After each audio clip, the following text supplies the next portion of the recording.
Today I'm speaking with Kendal Brenneman. Kendal, thank you so much for joining me today. Thanks for having me.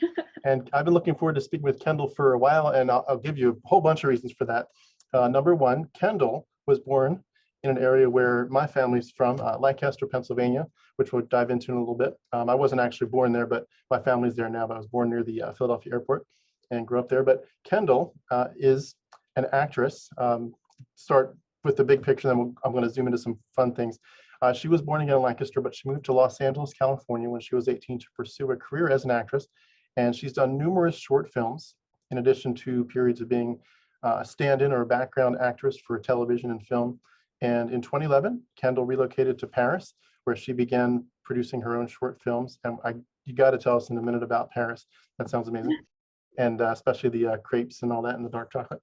In 2012, her short called There was nominated in 8 categories at the 168 Film Festival, including nominations for Best Film and Best Actress, and was accepted into the Cannes Short Films Corner. And Kendal currently resides in the Netherlands. In addition to all that, Kendal has a whole list. I mean, your list of things that you do is off the charts. I gotta say, I'm impressed. You are definitely a Renaissance woman. In terms of acting, you've gone to the Perelman Acting Academy. You have done archery. You can play the piano, ukulele, guitar. You do ballet. You obviously do film acting, improv. You've gone through voice and accent coaching classes. See here, you blog at dreameroftheday.com. So I'll have the link. I think these are some old things on my website. Okay. Right now I have a different blog that's a little more specific, but Okay, what's that one called? it's called In Audrey's Shoes, because it's about my pursuit to play the role of Audrey Hepburn. That's like my dream role. So Gotcha. I'll put the link for that in, as well here beneath the video. And you also do YouTube videos. Have the link for your channel where you read old diaries. And then in addition to that, I was going to mention you do the Audrey Hepburn work. So with that as the background, could you fill us in on some of the specifics of that, of all those parts of your life? It's amazing. I'll try to go in order. Yeah, I spent a long time in Los Angeles. So even though I don't live there, that's kind of like where I'm most comfortable. And I'm going to go back and visit next month. I'm excited. Nice. But at some point I started working online, and I thought it'd be nice to go try somewhere else. And I'm not really getting where I want here. Maybe there's too much competition. So I ended up in France. Like, I made friends there, and I'm like, well, let's try to get a visa. If I get a visa, it's meant to be. So I went there, and I'd go back and forth and made a couple short films. It was just a lot more inspiring there. It's unlike, I don't know, have you spent time in Los Angeles? I've actually been to Los Angeles and Paris, but both for literally just a day each. So not too much. Well, like, Los Angeles is not really a place where you walk around and get around easily without a car or anything. And Paris was, and I just loved to just hop on the metro and wander around, and so many beautiful buildings, and it's just pretty almost everywhere. I'm not gonna say everywhere, but it was more inspiring to like come up with some stories. And at the time I was still Christian, and I joined, I would go to the American church in Paris there, and I'd volunteer at I think it's the American Catholic Cathedral or something, and they would do these weekly, was it weekly? It's been a while, these kitchens, and I met my friends there, and we would make the meals. And but yeah, I started making friends there, and I knew about the Christian Film Festival back in LA because I would audition for that through my church. And I decided, well, I know what they want. I can do this. Like, let's get people together and make a short film. And yeah, my first one, it did well. It was almost a disaster because the first French crew that I could put together were not Christian. These 2 guys, the cinematographer and the director, and we had the story built about like this couple, and they're like, well, could they be gay? I'm like, no, I don't think they'd like that. Well, do they have to be married? I'm like, I think so. And we had a parting of ways very close to when I had to start filming, and a friend stepped in and saved the day. And then we got all those nominations. So that's awesome. I'll put some, I know some bits on YouTube, at least some, clips of a minute or two. I'll put some clips beneath Yeah. our video so people can check it out if they want to. I think that one's on Vimeo. I can look for the link for that Thank you. one. Be on there. Sounds good. And then I made a second one again for the same festival. I like the idea that it was like a set period of time that you had, and they would be like guaranteed to be screened at the festival. So it was easier for me to get people to sign up and work on these things. So I did a second one, and it was kind of my friend was directing, and we had to compromise on the storyline, but it was kind of a weird modern retelling of the Garden of Eden. So that's online somewhere too, I think, and that one's in French because we couldn't find English speaking actors. Gotcha. And Now yeah, let's see. Yeah, okay. So the films and what? I was gonna say, before LA, you actually grew up in Lancaster County, Pennsylvania, where the Amish are. How long were you there? 18 years. Oh well, okay. So you're very familiar. What town were you from there? Millersville. Okay, yeah, very cool. Yeah, if you're familiar with the other side of Lancaster, my mom lives over in Narbonne, just as you're kind of exiting Lancaster County. So very cool. It's funny because I mean, yeah, when I left, I had like just got my driver's license. I had never, yeah, I was 18. Still don't know the geography that well. I go back to visit, but yeah, for growing up there, you're reliant on your parents, and it's a small world. So. Yeah. For anyone that doesn't know what we're talking about, Lancaster County is a part of Pennsylvania, not too far from the capital called Harrisburg, but it's very heavily populated by Amish. It's certainly more balanced, I would say now, but historically been lots of farmlands, and so it's beautiful to drive through, especially in the fall with the colors and stuff. It's just a gorgeous, gorgeous place. So now you do Taekwondo and Krav Maga too. What got you into that? Well, it was a while ago. The Taekwondo was somewhere like when I first moved to LA. I took that with someone, like I met him doing background work, and he taught Taekwondo, and so we did that for a bit. And then the Krav Maga came later. It was after I started visiting Paris, and I had been pickpocketed and was really mad, and I'm like, that's it, I go back to LA, I'm learning self-defense, and if someone like messes with me again, I'll just kick their butts. I was angry.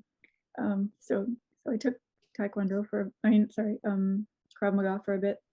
And I'd like to do that again when things open up. Maybe I can find a place, because I need to refresh my self-defense skills.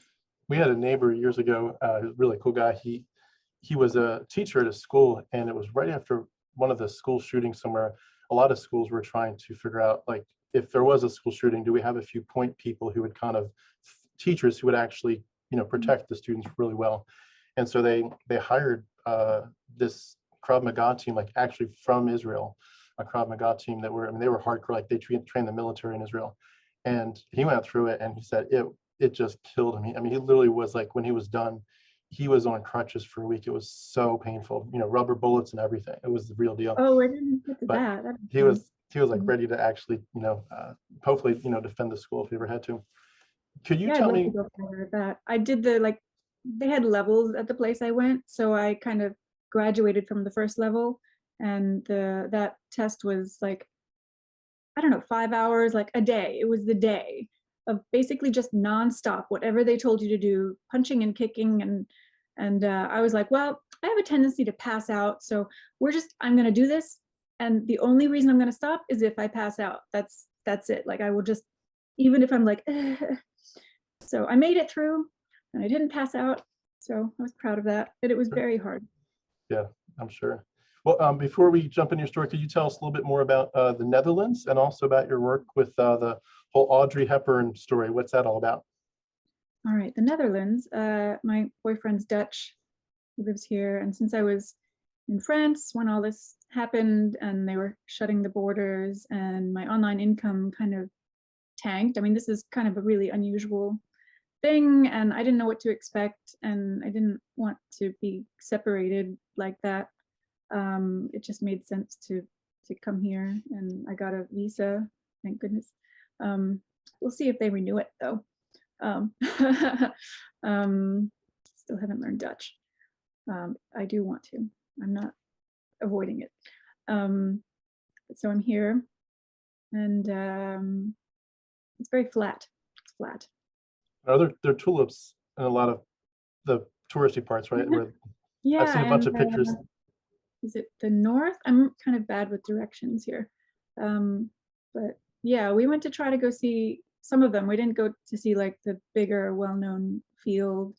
The first time I was here, I think they cut them early because people were gathering, too many people. Oh, let's come. So, but I did see a couple of fields of tulips. And it's nice. Very cool. And the Audrey thing, you know what that? Yeah. I've been a fan since I was, I don't know, like 17 or something. My grandma would tell me her favorite movie was Breakfast at Tiffany's, and I had no idea what this is. I'm like, is it a cafe? I don't know. We're gonna rent this at Blockbuster and we're gonna watch it together. And we did, and then I already wanted to be an actress. And just seeing someone who was kind of similar to me, like I was, how much do I weigh now? I don't know. I was like 15 pounds lighter than I am now. So I'm like, oh, this really skinny, you know, kind of strange looking brunette. She did well. I mean, yes, it's like 1960, but okay, there's someone I can look up to. And it just kind of grew. And so I've always been a fan. Like she's been someone to look up to, because they didn't really have, I mean, I didn't, you know, my parents weren't terrible people, and I just didn't have like a big sister or someone to look to. So it was nice to have someone who was kind of doing something I wanted to do and who was a really good person. And so it was just someone to follow. And do you have any siblings? They're all younger. Yeah, I have Okay. 2 brothers and a sister, and they're all younger than me. Gotcha. And all in Pennsylvania again. They kind of spread out and then came back. Very cool. But then, what was it? 3 years ago, I guess. I was kind of considering with the acting, because it wasn't really going well. Like I'm not getting auditions. I'm not really where I want to be. Maybe I should do something else, because it's not fun to just be trying to get work all the time, and that's what you do. Like this isn't fun. Like there are other things I can enjoy, I think. So I was considering that, and I was just up at night thinking about this, and I saw an article in Variety about her son working with an Italian production company to do like I don't know if you'd call it a mini series or a limited series or something. They were going to do something based on her life. And I was like, that's my dream role, you know, and there it is. Okay. So I made a plan. I'm like, well, the goal, I guess, said, okay, I'm going to do everything I can think of to get that role, or even audition for that role, because I don't know what the odds are, because I'm still nobody. But I said, okay, we're gonna just go for that, because that's the dream role, and if it happens, then I can die happy, and if it doesn't, then I will find something else to do. Because Hopefully not die sad. Yes, yeah. I don't know, become an herbalist or whatever else I like to do. When you actually like get into a character where you're maybe dressed like her or quoting her, does it seem like to other people that you really are doing like an Audrey Hepburn lookalike?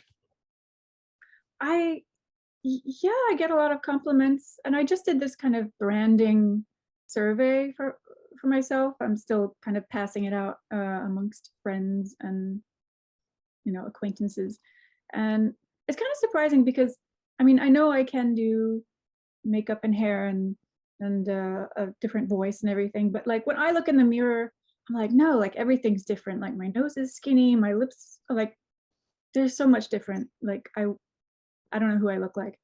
But a lot of people, you know, when I asked them, what celebrity do I remind you of or look like or act like? And a lot of them say Audrey. So okay, that's good. Yeah. So very cool. I definitely see it too. I hope it does end up being a part that you could play at some point. That's really cool. Well, I know that I've taken a lot of time up with kind of this intro, but I would love to at this point kind of give you the chance to tell us about your background, which is kind of the bigger picture while we're here, the story of your religious upbringing. What were you taught? What was it like? What were your experiences? And just start from the earliest memories you have about what it was like, in terms of what you thought and were told about God. I was trying to remember like exactly when it was that I went from like not wanting to go to church on Sunday to really wanting to and just being the Jesus freak, you know? Because there was one day I remember, and I don't know how old I was, but we would go to church every other Sunday because of my dad's work. It was just easier to get 3 or 4 kids to church with dad, not just mom handling everything. So I remember one Sunday, I thought it was a Sunday we were going to church, and I got up and got dressed and was ready to go. And mom's like, "Oh, dad's working today. We're not going." And I was disappointed. I'm like, "Oh, I actually wanted to go today." Hmm. Hmm. And I don't know that I don't know what age that was, but I remembered that, and I don't know, started enjoying going and wanted to fit in with the girls there, and at some point joined the Bible studies and would do, like when we were in our teens, they started doing kind of retreats or camping or um, What denomination was that? I think it was non-denominational. I remember them saying that the church had been a part of a different church, but broke off and was independent. Hmm. So I don't know what they consider themselves to be now. Gotcha. But, When you were younger, like when you were a little kid, did your mom do some kind of time with you all as kids, kind of going through Bible stories? And did you all get an invitation to ever trust or believe in Jesus when you were little, or how did that work? my dad would be the one to read like the kids' Bible things to us. Um, and I went through the confirmation, I can't remember all the details of it, but I think that was around 7th grade. We Hmm. would go through like the classes, like when you decided that you wanted to be a member of the church. And then there was that like ceremony and you're in a white robe or something. And Was you know, there it's ever like a time when you, whether it was a pastor or a friend or anybody, did anybody ever actually ask you, Kendall, are you right? Are you sure you're right with God? Did that kind of conversation come up much? not that I remember. I remember like one point as a kid, kind of on my own. I think I must have been having a hard time in elementary school. And I just kind of remember being like in the bathroom at school and then like praying to Jesus, like, I need you. I want to be Christian. I remember that, but I don't remember like at church or anything. Um, I mean, it might have happened. Mhm. What was it like after you said that prayer? Did you feel like there was something that changed in your perspective of everything? I think I just felt more like less alone, I guess. Hmm. Uh, yeah, like now, now I'm with God. Now Jesus cares. He's gonna watch out for me. Hmm. Yeah. Was there, I know for a lot of people, there's this whole background of, yes, it's God wants to have a loving relationship with you. He wants to be connected to you and help you and be there to get you through life and the hard times. But there's this bigger backdrop of that stuff is like the really nice experiential stuff, but the big stuff is like you are before the courts of heaven in danger of an eternity without God and in a context of extreme punishment. Was that message given to you of heaven versus hell? And there's a lot at stake here versus just a God loves you and wants to be your special friend kind of thing? Um, I'm not sure if like I mean, I knew that was, the alternative, and I was always concerned about the friends of mine who were not Christian, and Mm. just really, really wanted them to come to church with me, please. Do the right thing. Or if they were Christian and they were like doing something, you know, um, unchristian, I and another friend of mine, we were both very, very Jesus freaky, and we would be giving them Bible verses and trying to help them. Mhm.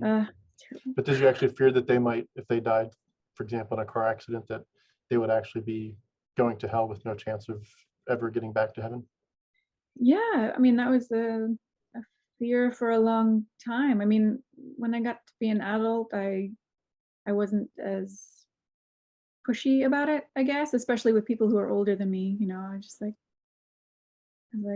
I would tell them about my things or church or whatever, but I was a little more pushy in high school, I think. Uh, and yeah, because I didn't want that to happen. It's a pretty bad fate. Yeah. What did the Bible mean to you when you were growing up? Um, um,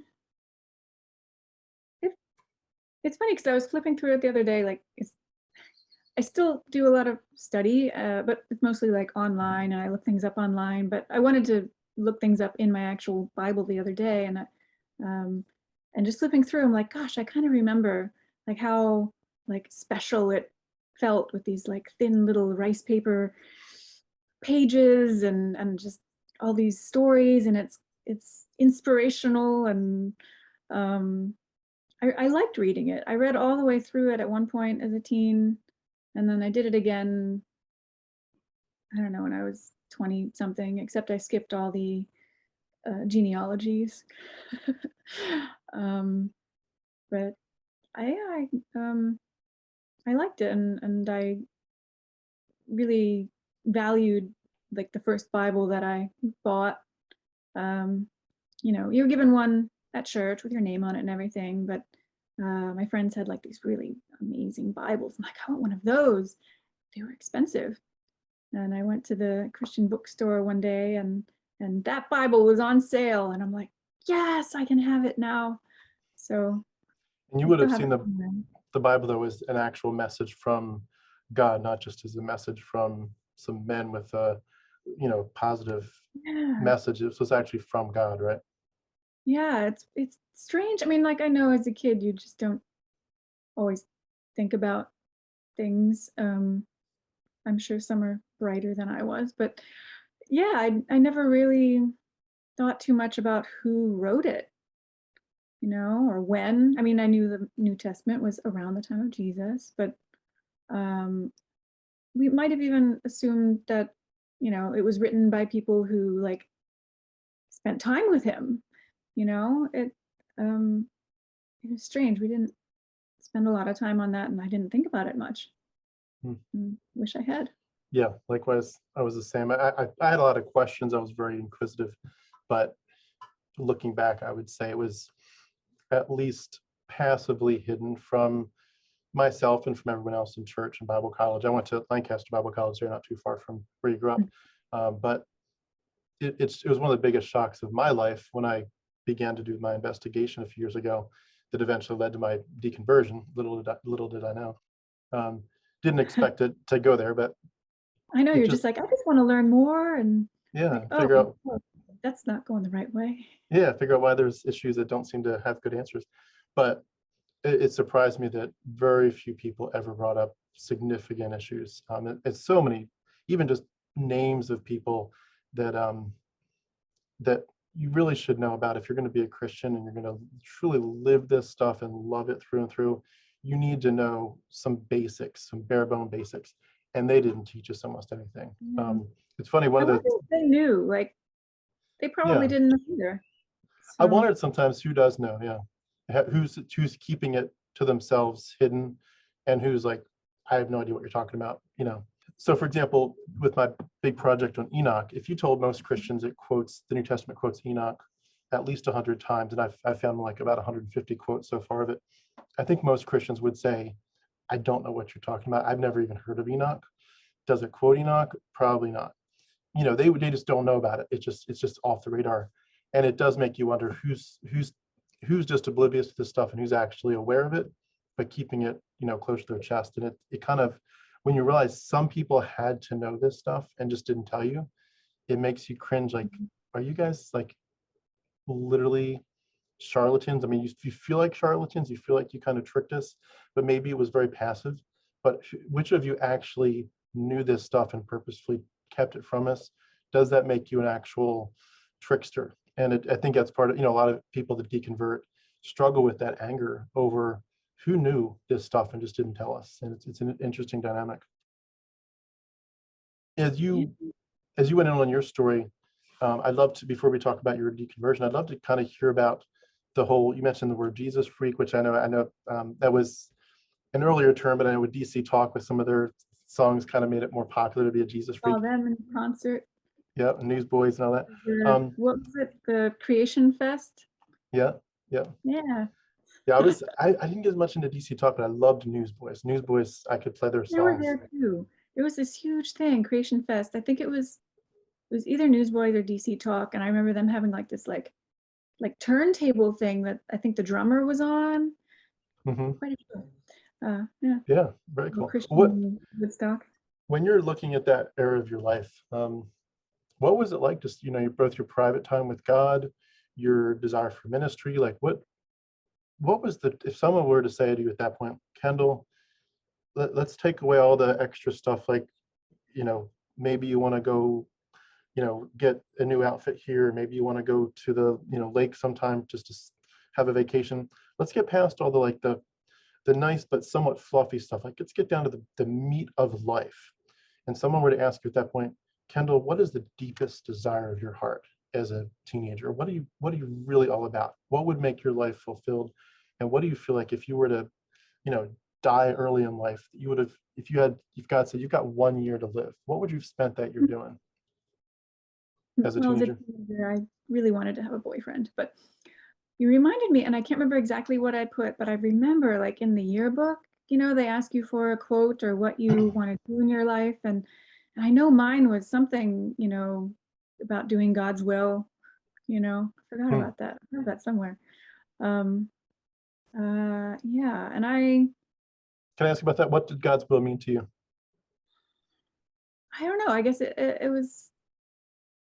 had to do with, praying to be led the right way and do the right thing and, choose the right career or college or, speaking of college, I think I only applied to one, Messiah College, and I did get accepted. However, it was very expensive. But then talking to somebody, they were like, oh yeah, well the kids there, they have sex and do drugs too and stuff. They're not all good Christians. And I was very disappointed because I really wanted to be like just surrounded by good Christians and not deal with temptations or anything, and study the Bible and yeah, just be surrounded by it. And I didn't go. Well, for the price, for one thing, but then also because I was disappointed to hear that they weren't taking it seriously there. Yeah, I totally resonate with. I went to Los Angeles. I went to Hollywood instead. You went from the frying pan to the fire. I totally resonate with that idea of just surrounding yourself with really good people. That was very, very much a big part of, like, we wanted to go out into the world to share the gospel and to be, in touch with the bad people or whatever, the people that did not know about Jesus or didn't love him. But it was like you'd go out and come right back to your kind of enclave, at least mentally. You might not physically, you might live in a city or something where you're near people that weren't following the Lord, but mentally you kind of put this block up. And there was this utopian idea, so to speak, of like the best kind of life is just to surround yourself with people who are just constantly reminding you and pushing you into the things of the Lord, and just to keep your mind on things above. And if there's anything that's kind of tempting you, cut that short, get your mind back on the right things. And I totally resonate with that. Yeah, it's funny because on the one hand, I like the idea. I would love to be around like good, like-minded people who, can keep you accountable in a way, and be a good influence and help each other, and that's great. But then in that context, the Christian context in general, I'm saying, I don't know for every group, but you're kind of reinforcing kind of some bad beliefs, and that's, yeah. What comes to mind with that? There was a big focus on, we didn't call it that at the time, but now it's called purity culture. And it just seemed like such a focus on that. And, you know, in my girls' Bible studies and with anybody, for some reason, I don't, it's like being a Christian is defined as like, you know, being a virgin till marriage. It's like, if you're that, you're a Christian. I don't know. That seemed to be a big part of it somehow. Um, so, Hmm. What kind of, yeah. like if you were listening to, you know, say someone leading a women's Bible study, or you're in a youth group or something, you know, bringing that kind of topic up, what kind of specifics did they go over, and did your family of origin, did they kind of reinforce some of that with, I don't know, I think they call them purity rings, or some kind of, I've seen events where people kind of pledge their purity to their dad until their dad hands the, you know, girl off to the husband. Yeah. Did you have anything like that happen? And just what are some of the specifics you recall? I do remember like a purity pledge. I don't think my dad was involved in that, but I have seen like videos of that, and that's so bizarre. I mean, we're not property.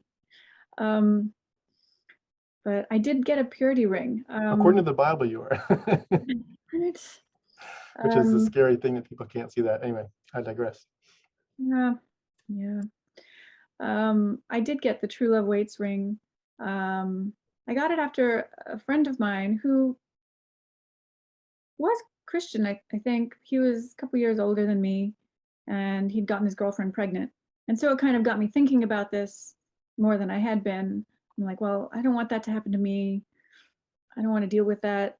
I guess, you know, I'll just make the commitment now and let's get this pretty little ring. And I had it for years. I lost Hmm. it.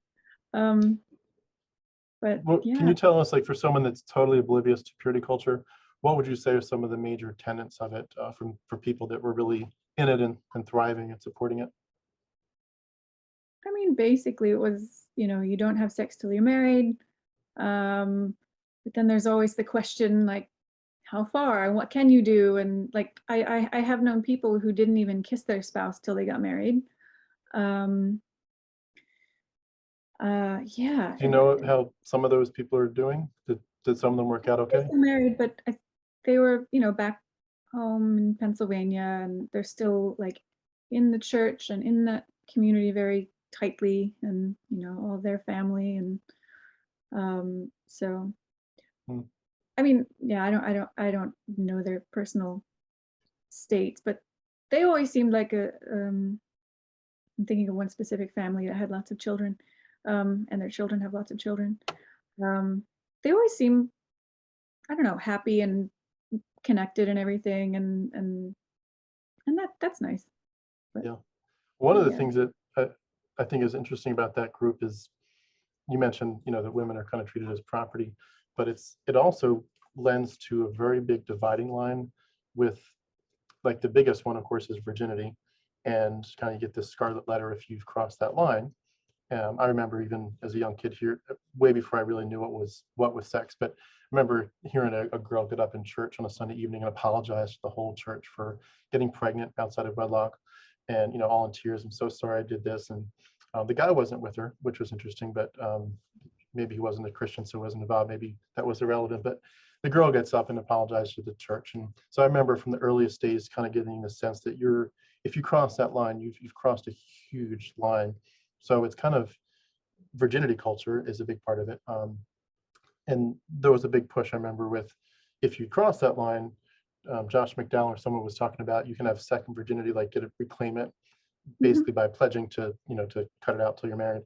And but a big part of it, even for those people who were quite happy to not pursue losing their virginity, who were quite happy to stay virgins till marriage, another big dividing line was modesty culture, where if you're, and I don't know if you're familiar with, but I went to Bob Jones University. Um, you know, if you're, for especially for the ladies, if your skirt was, you know, too short, if your blouse was too low, there was like, you might have been a virgin, so in that sense you're kind of still, you know, a good person, but it's like the girls that were too showy were very much seen as like more worldly, if that makes sense. Like, you don't quite get what it means to really use your body as a vessel to honor the Lord. And you're certainly tempting the men. So, you know, regardless of what God, just you, between you and God, you're tempting the men around you to look twice and three times. So you're kind of a temptation and a stumbling block, but like, don't you want to preserve yourself where nobody sees almost any part of you except for your future husband, and only obviously in the confines of marriage. And it sounds, I guess, good on the surface, but it seemed like it led to a lot of people feeling very repressed. Did you ever feel that, or in conversations with people, did you ever feel like there was a sense of repression where maybe an outcome of it, for example, would be that when they finally got married, it would feel very uncomfortable to kind of finally enjoy all that part of life, to say, it's kind of like someone saying no, no, no, no, no, and they finally say, okay, now I'm going to say yes. You're like, I'm kind of been trained, Pavlov's dog, she was coming in. I've been told no so many times that when you say yes, I don't want to go there. It doesn't feel comfortable. I'm more comfortable with the no. Does that resonate? Yeah, I had a couple thoughts.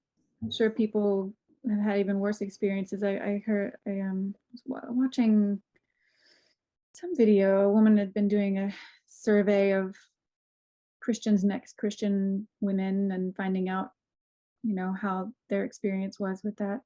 And people were having some like crazy reactions, after getting married, just like weird physical illnesses and just reactions to the stress or I don't know. Fortunately, I haven't had that, but it's definitely, yeah, like you're told you're not supposed to like things or do things, and you're supposed to kind of be the one with like all the responsibility of making sure that, no guys do anything, whether you'd want them to or not. And it's difficult. And then you keep doing that and keep kind of telling yourself that you can't try things and you can't enjoy it. And then, yeah, eventually when you're like, I'm letting this go, after therapy, I'm letting this go and trying to, move forward in a better way.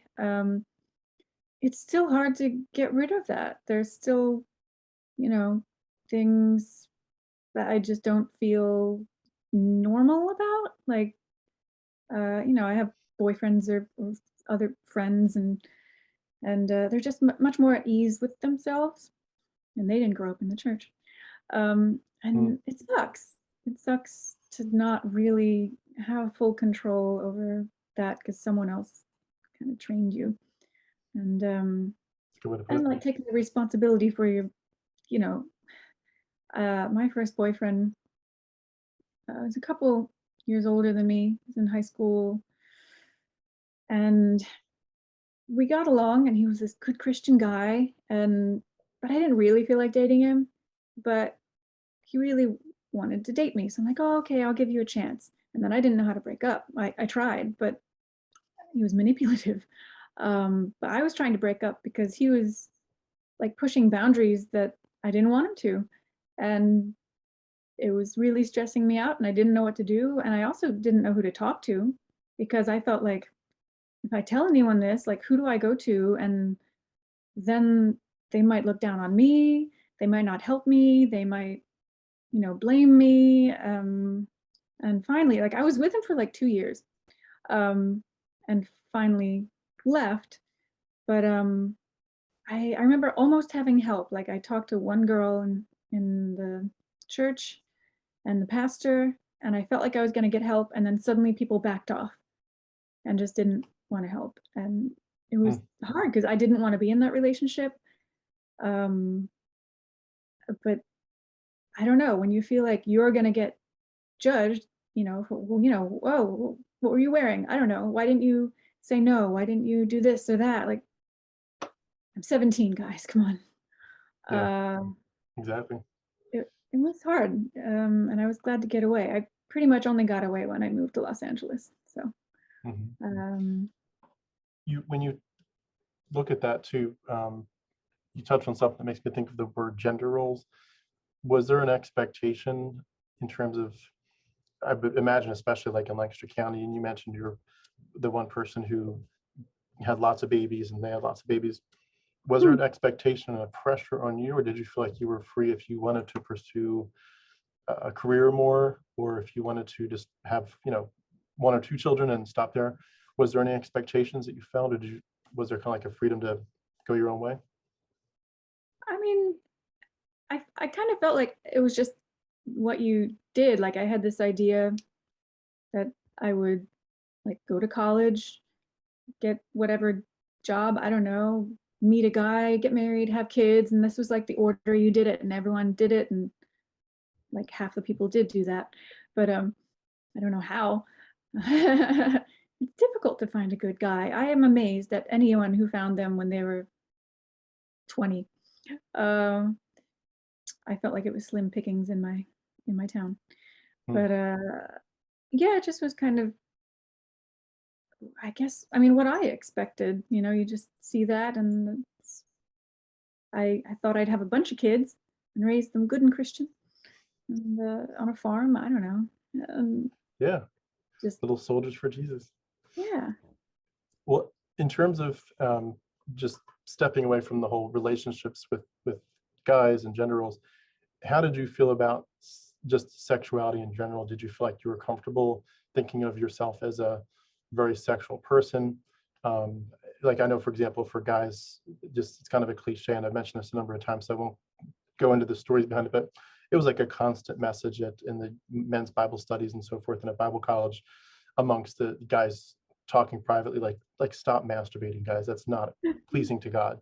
Um, but just this sense of being able to celebrate, who you are. And of course, at that time, it was like celebrate how God made you, celebrate the fact that God did make you interested in this part of life. But even just thinking through your own desires and interest, I know as a guy, and hearing from a lot of other guys, it was like a constant battle. And even there was a book, I think, Stephen Arterburn, Every Man's Battle, or Every Young Man's Battle.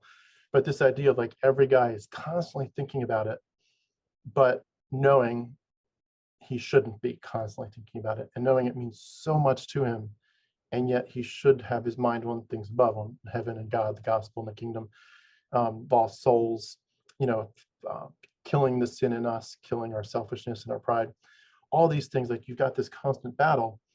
And so the idea of just saying, this is such a wonderful part of my brain, of my psyche, of my emotional makeup, of my spirituality, just celebrate it. That never happened. Did you feel like you had a better shot at enjoying just who you were, or did you feel like it was a negative as well? I feel like I got very, what's the word? Policed with what I would wear. I mean, other things like I remember even joking at school with my friends, like or at least I did. Maybe they did, maybe they didn't, but I thought masturbation was just something guys did. Like Hmm. boys are gross. I don't know what they're doing. They're weird. Yeah.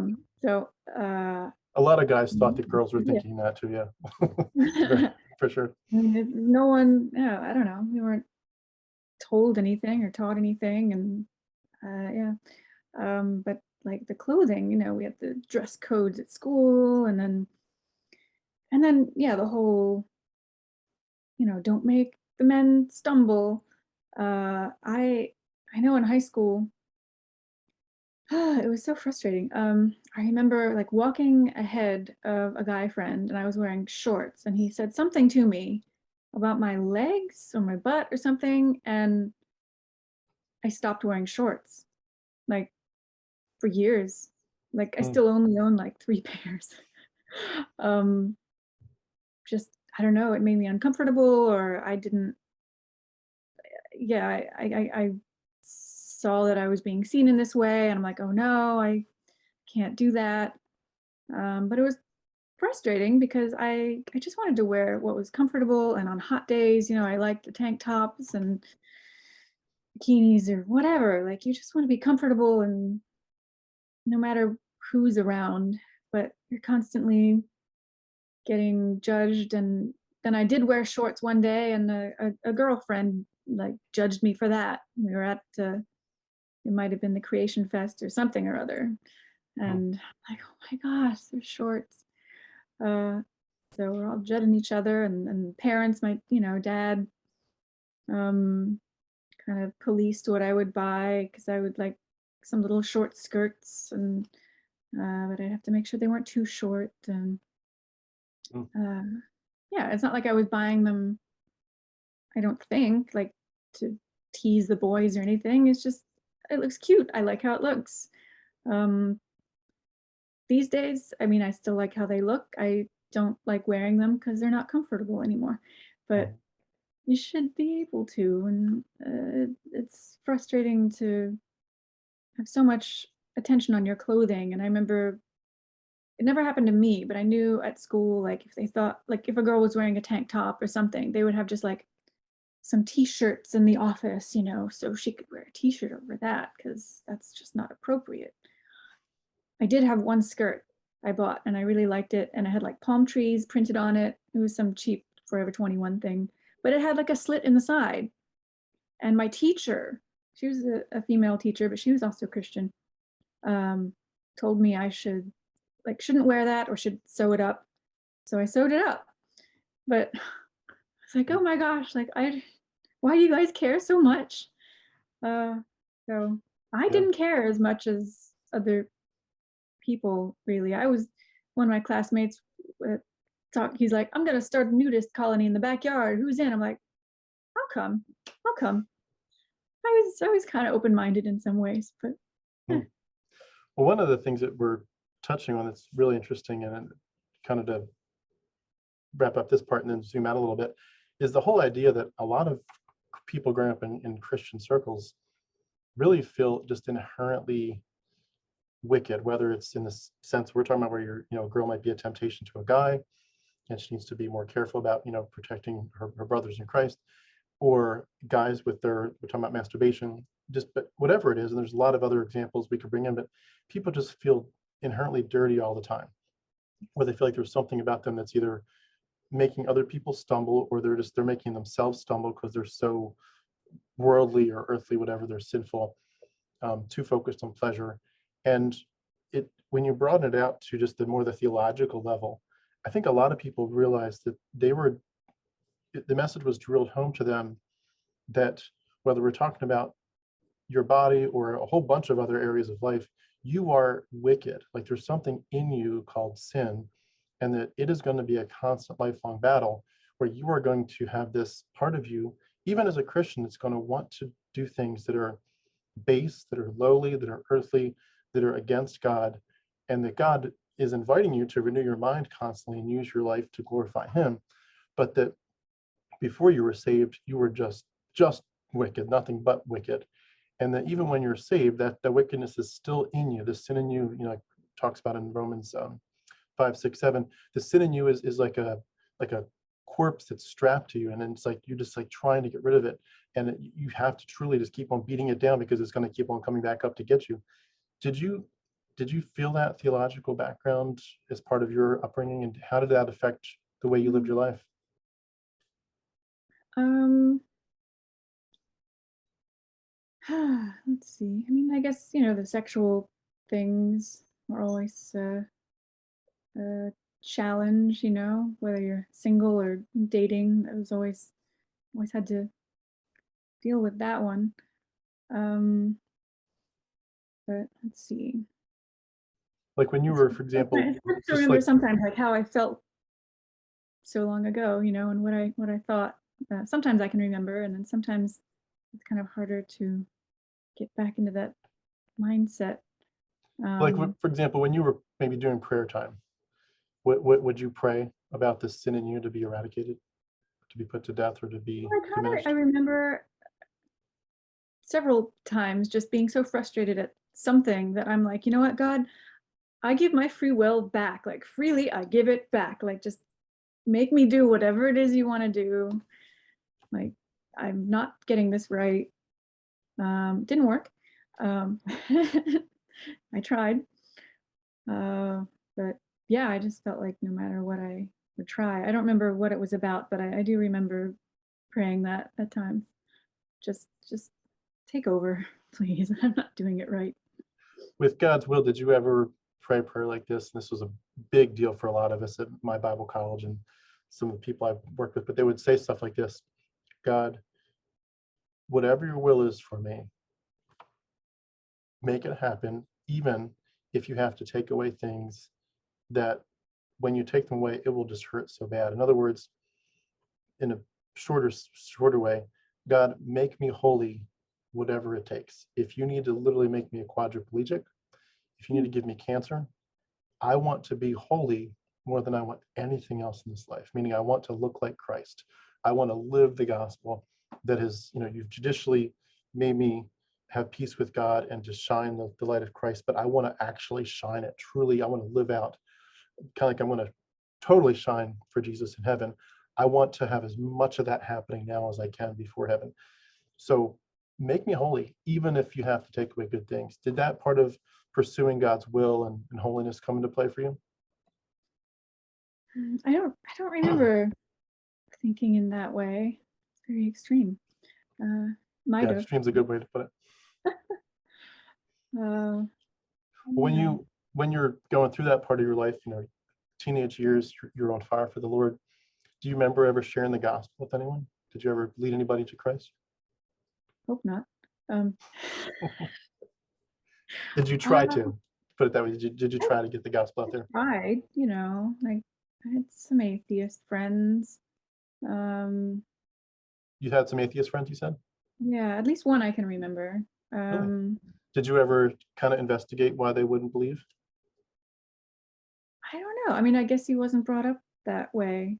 Mhm. I remember he wasn't not spiritual. Like he would talk about having experiences with like spiritual beings or demons or like bizarre things. I don't remember everything, but he would have these experiences, but he, wouldn't believe in Jesus or the Hmm. church or anything.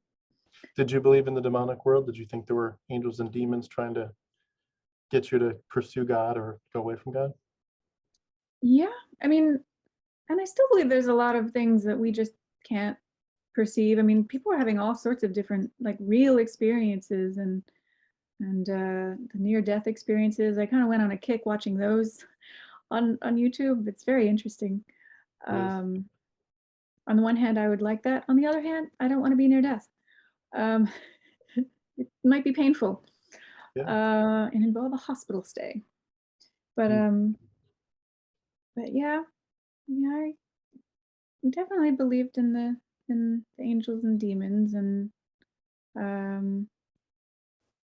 and let's see.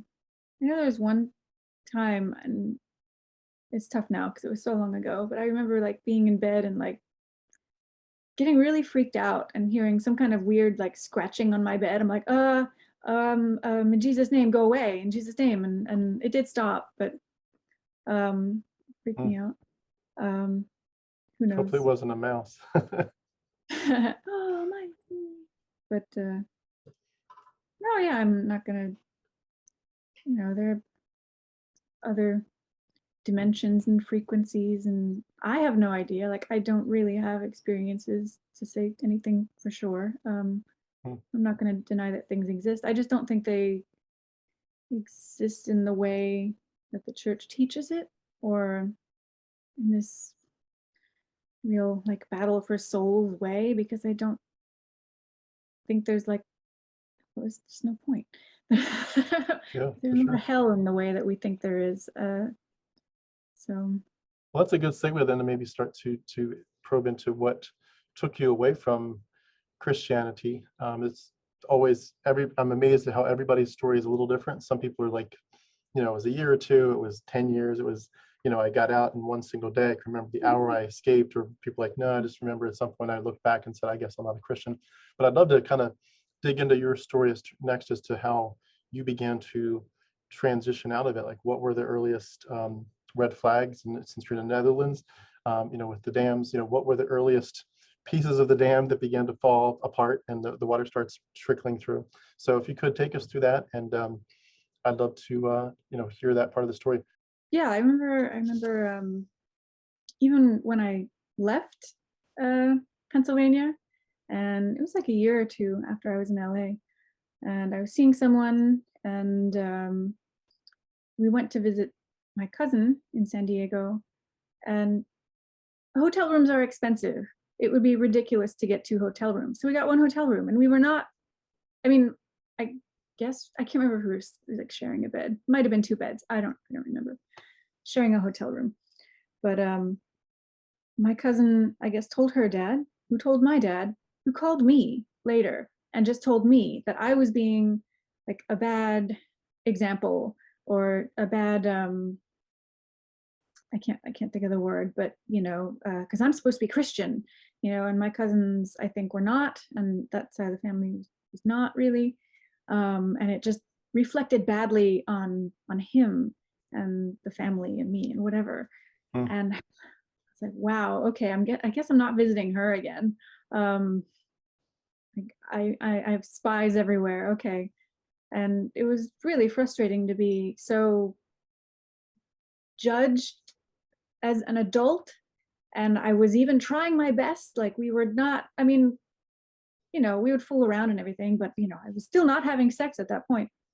And it was, yeah, it was very frustrating to live in that way and to always kind of keep up this appearance instead of being honest.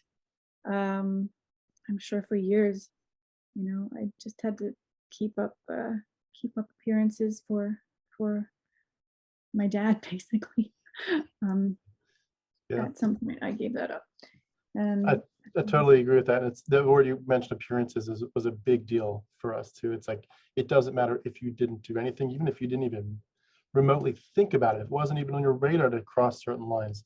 If it just looks like to someone else you might have, that's enough. That's basically, it's as good as if it's a sin, because you're, even though you didn't sin in some kind of act, you sinned by destroying your testimony and making it look like you can try to merge worldliness and sinfulness with Christianity, and they don't merge. So you're trying to merge two opposing things. You're trying to mix oil and water, and that's not going to make for a good testimony. So you're, even though you didn't sin, you actually did sin. It's a different sin than you meant would have if you'd actually done the act, but you're still sinning. You're sinning against your brothers and sisters. You're sinning against the Lord for not truly thinking through. Like there's the verses that talk about with the meat sacrificed idols, where Paul says, you know, you can eat meat sacrificed idols. Idols aren't anything. There are no other gods, so they're actually sacrificing them to nobody. So there's no other gods involved here.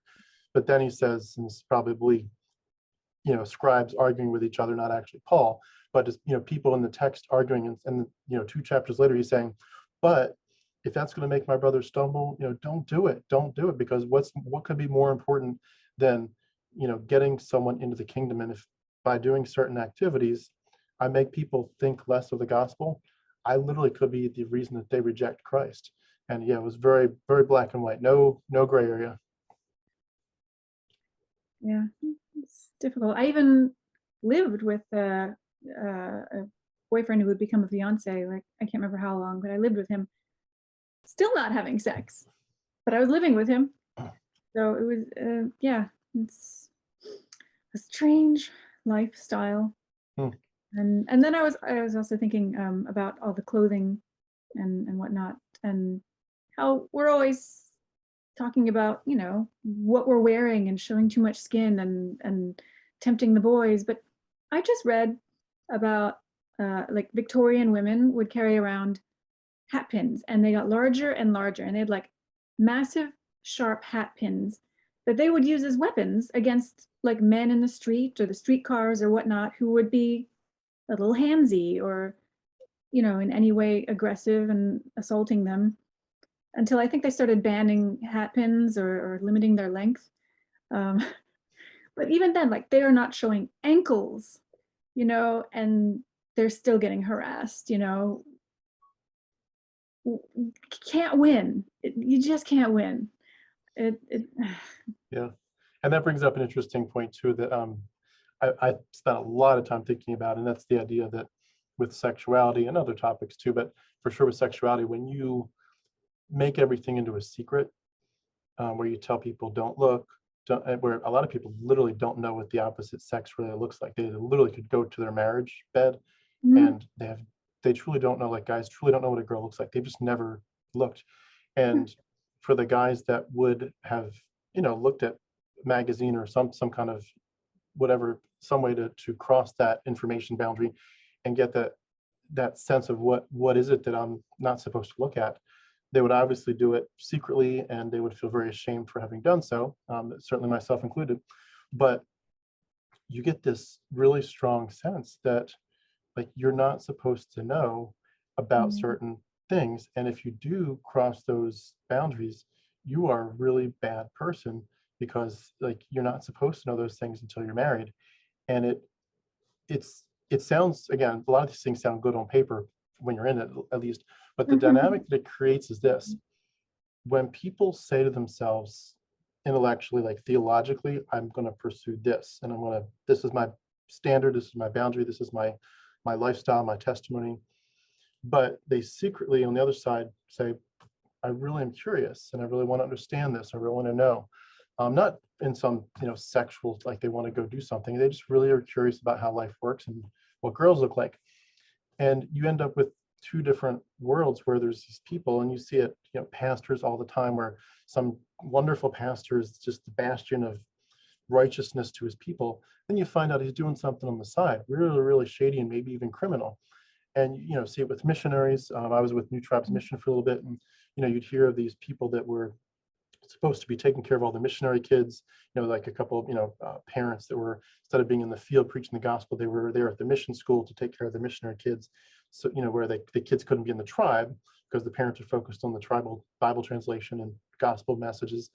But so the kids would come to these kind of boarding schools for all the missionary kids, and some of the parents that were supposed to be taking care of these kids were actually abusing and assaulting them across the board. When it's like, when you any part of Christendom that you look at, in Catholic Church, it's a good example.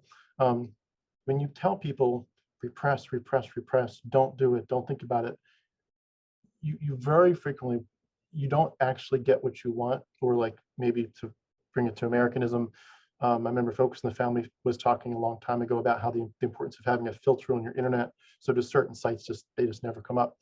You think you're doing such a good job by saying, don't look at that magazine, don't look at that website, don't do this, don't do that. And in reality, for a lot of people, what you're doing is you're not having them not do that. They're just doing it much more stealthily. And so you put people in a bit of a Jekyll and Hyde situation, and like they're almost like spiritually bipolar, or whatever the expression is, or schizophrenic, where you have two different personalities, a church personality and a real personality. And if they ever blend, there's incredible shame. And so people are living like gangbusters with shame that is absolutely debilitating, and yet trying to keep a facade.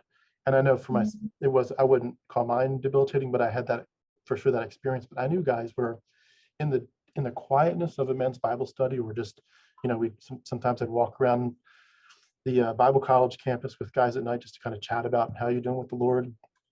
In the quietness of a one-on-one conversation, in the darkness of a beautiful evening, just enjoying the beauty of Lancaster County, some of these guys were almost in tears and ready to break down, because they knew, I am getting a degree to be a pastor. I am about to be a pastor of a church full of people, and I know what's going on in my mind, and it's not good.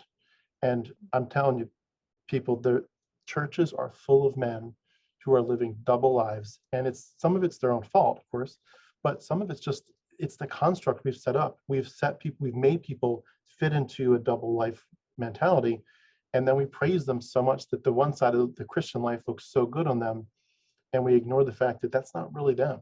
And someday, then the truth comes out, their ministry's over, and their faith is like, what was I doing all this time? And it never ceases to amaze me that people are okay. And I love this axiom: when you bring things into the light, they lose their power. And sexuality is one of the biggest ones. When you bring it into the light, it loses its power. Most Christian men that I knew growing up, it was very much in the dark, and they wanted it kept there because they didn't want anyone knowing what they were really thinking. So anyway, bit of a side. Here, not like I've gone to the beach here much at all, but I went to a nude sauna recently. It's awesome, and there are nude beaches and topless beaches, I've been to, and I like it because, I don't know, it's like people are less self-conscious. You're not trying to look good in a bathing suit, and then the people who are there, I mean, they're just like, playing volleyball on the beach naked, or like men and women, and no one is, attacking anyone else, and everyone is just chilling out. And I don't know, it feels like people are more themselves, or more comfortable in some way. You're not Yeah, worried about taking pictures for your social media because you can't post those. Um, and I feel like it's a shame when I hear about these stories and see these videos of people, you know, well, shaming women for wearing bikinis on a beach. I've seen some videos of some lovely Christian men doing that. Um, mm, but just people complaining like, oh, but my children will see, or oh, you shouldn't. No, at the I don't know. I think if we would get used to it, if we would let that be normal. I mean, it's normal for so many people. I meet yeah, people, who was someplace in Panama, and I went to this little village, and women there are walking around without tops, but they saw me, and then they like covered up. I'm like, mm, I don't care. You guys are walking, and it's so bizarre that we care so much, and that it's always a sexual thing. And it's just not. It doesn't have to be. yeah. I totally agree. I've been to a nudist camp many times myself, and Mhm. it very much is true. The sexual tension breaks, and I mean, honestly, sometimes you think some people are going to be really sexy if they take the clothes off, and they take the clothes off, and you're like, you're really not. Put them back on, please. No, I'm just kidding. But it's like it breaks it, and you think this is like this idea of I was just maybe drowning as a 15-year-old boy to see this or that. I really wanted to understand it. And then once you see it, you're like, it's really, women are really, really beautiful. But once you bring it into the normalcy of life, and it's okay to understand how the body works, it kind of loses its power. The power, drops from you. And it's so true. I mean, what you're saying, I totally resonate with. And I love too the idea that people in these contexts, whether it's a nudist camp or just thinking through it and talking through it, getting counseling or something, therapy, but just to begin to say, I'm comfortable in my own skin, both theologically and spiritually, whatever you want to say with that. But just I'm a human, and to realize, like, for example, I'm an atheist, and we'll talk more in a minute here about where you land with all that. But I think this life is all we've got. I don't think we go anywhere when we're done. And so I think this life, you make it the best you can for while you're here. And to me, the reality of so many people who are living their lives, and they're going to spend 90% of it thinking, I got to cover up. I'm not comfortable in my skin. I'm not comfortable. I'm wicked. I'm bad. I'm like, you have never lived a day in your life, have you? You've never actually just A lot said, of I love fear. who I am, and I love being me. I love being alive and a human. I love exactly where I'm at, and celebrating it. So many people can't do it. Yeah. I love, like, the first time I went, like, in Barcelona to Topless Beach, and oh, it just I don't know. It was strange, just feeling like the sun and the breeze and the water, like in an area that's usually just covered up in a wet bikini, and it was great.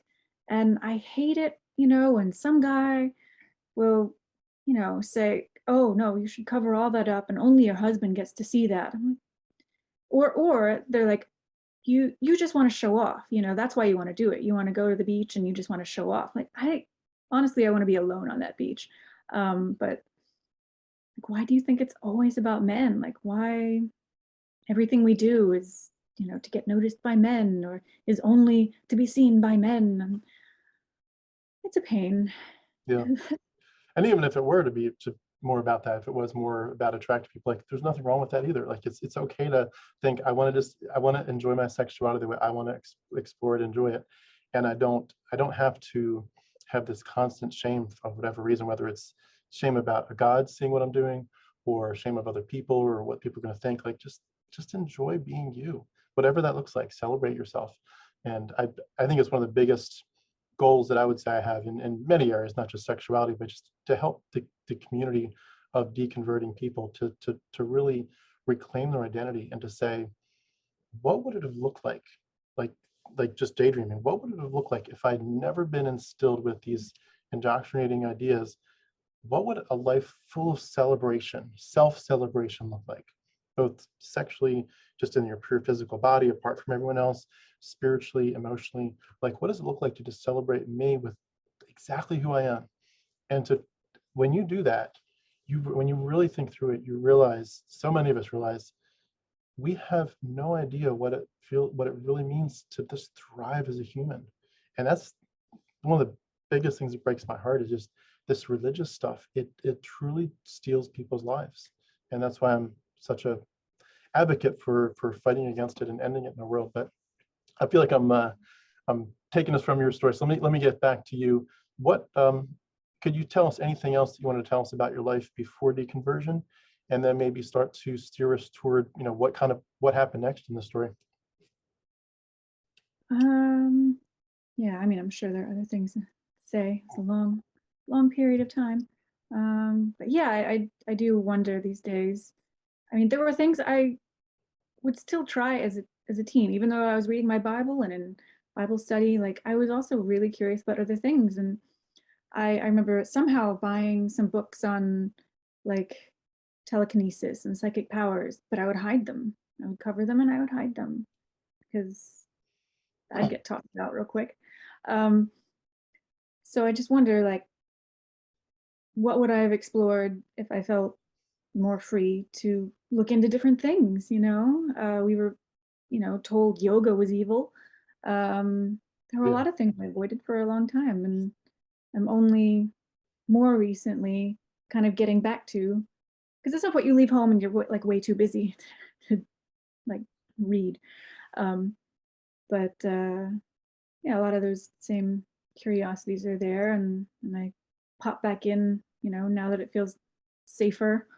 But yeah, for a long time there was just all this like, oh my gosh, like, is it evil? I don't know. Am I gonna summon demons? Am I gonna go to hell? What's gonna happen?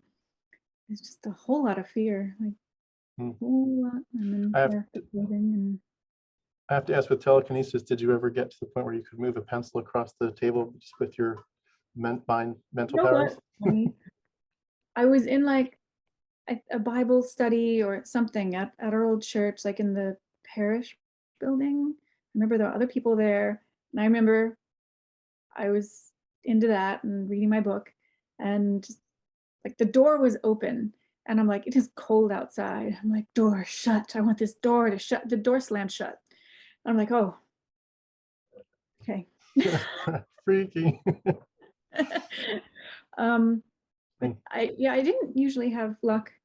I'm kind of looking into, I think a lot of, that's another thing, because it was so looked down on, that sort of thing, and any other like spiritual thing that was just like not in the Bible.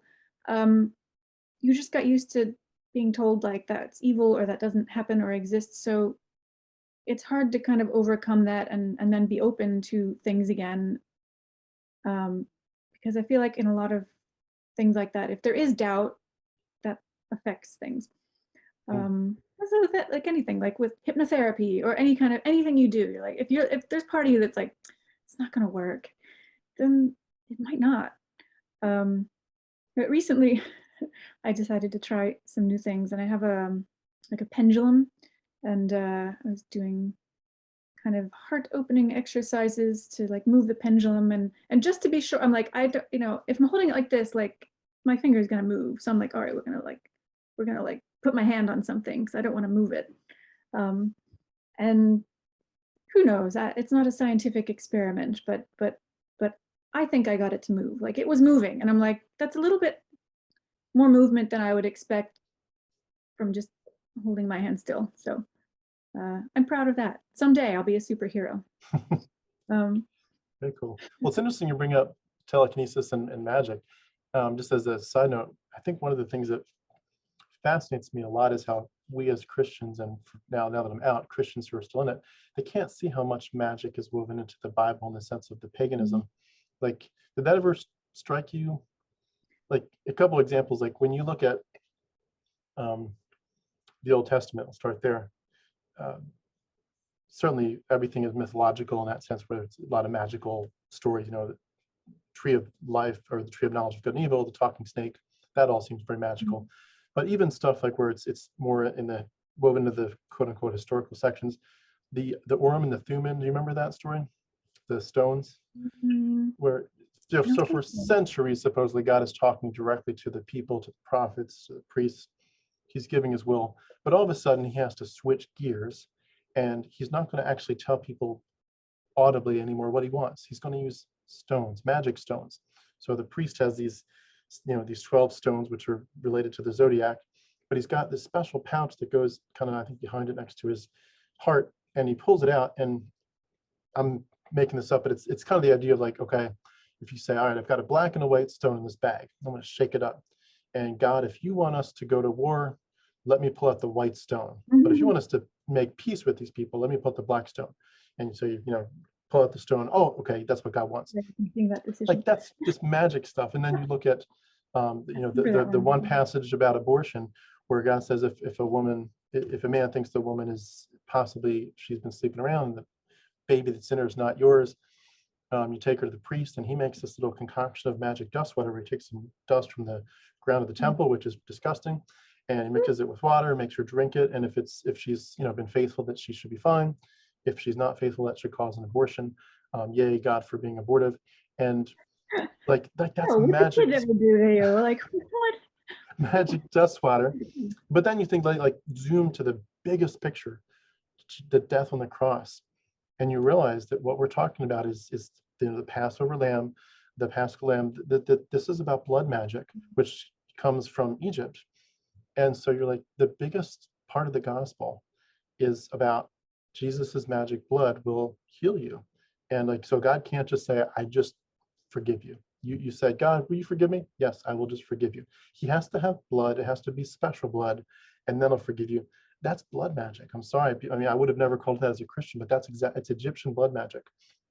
And Well, so we're not taught these things. Like I'm still learning. Like there's so much to learn, but we're not taught the background or history or anything. And yeah, I know why, but I mean, but it makes you, when you realize it, when you do study it, it makes you realize we were in something that when we were in it, we would have called everyone else paganism, everything else is paganism. But Christianity is infinitely more pagan than people have any idea about, both in terms of the holidays, the dates that are picked, the names, so much related to the zodiac, and yeah, I was just the learning blood about. I magic need stuff. to look more into that, the zodiac and how, yeah, there's certain Jewish, can't remember which sects. Yeah, had a lot of like zodiac signs in the temples, and Yeah, that was illegal to us. We couldn't like do astrology. Yes, like astronomy, astrology. No, that was not that was frowned upon. yeah, But it, yeah, the zodiac is an ancient part of that, and Egyptian roots of Yahweh and everything, and I also really need to reread the Odyssey and go through. I printed out a list of all the similar, what's the word, not similarities, but like the parallels. stories in the Bible that correlate to different parts of the Odyssey, and I want to go through that and read them because yeah, it's interesting how they were influenced, while learning Greek, of course, Yeah. and then how, yeah, just learning how they formulated their stories and why they wrote a certain way. And Yeah. For anyone that doesn't know what we're talking about, I'll have a link beneath our video. Dr. Dennis McDonald is a fantastic source on this. He's got some books. I'll link to some of his books, but his books talk about how a lot of the gospel stories are rewrites, like you're saying, of the stories in the Iliad and the Odyssey. And when you really break it down and you realize it's jaw-dropping, where you're just like, oh my gosh, all these stories I thought were actual historical stories of Jesus, and you suddenly see it. And at first, like, well, that's ironic, but it might not be the same thing. But eventually, there's like dozens, and then there's hundreds of things. You're like, that's not irony. They're copying it. They're rewriting it, but they're copying it. And it definitely shifts it to Christianity is mythology. It is not history. But, well, I would love to. I know we've talked a lot about your background coming up to your deconversion, but I'd love to kind of hear what happened next. What were since you're in the Netherlands, what were the holes in the dam that began to appear? What were the cracks in the wall? what was the earliest thing you recall where you said, this doesn't sound right, and I should probably dig into this more?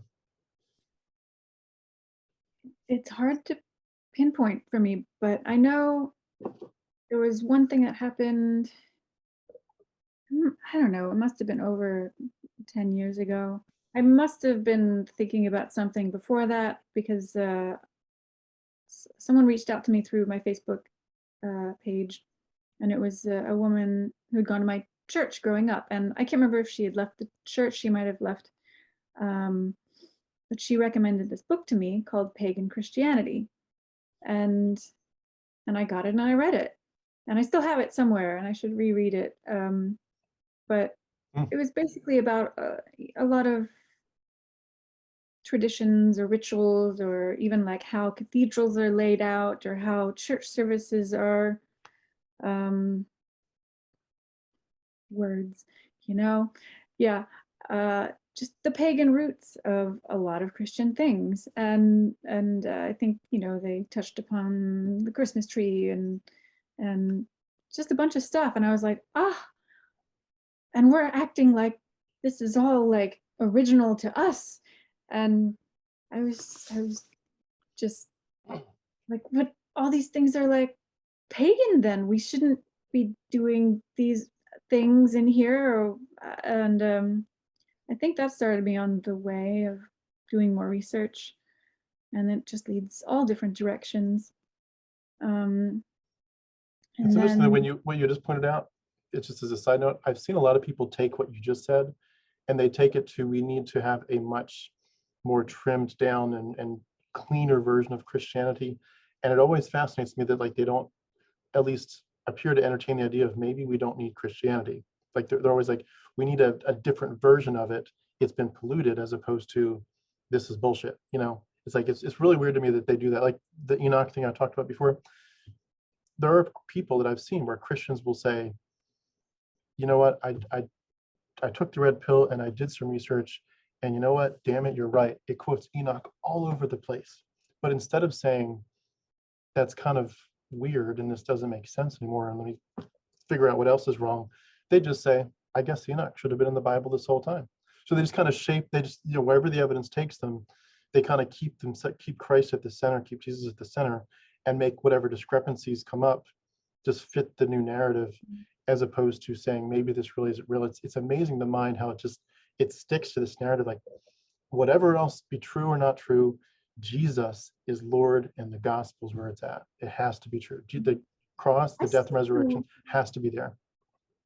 There are a lot of the books that didn't make it into the Bible, or the Catholic ones. There are so many I still haven't read and want to, and I should get them and sit myself down and read them. It's just a little daunting. There's just so much.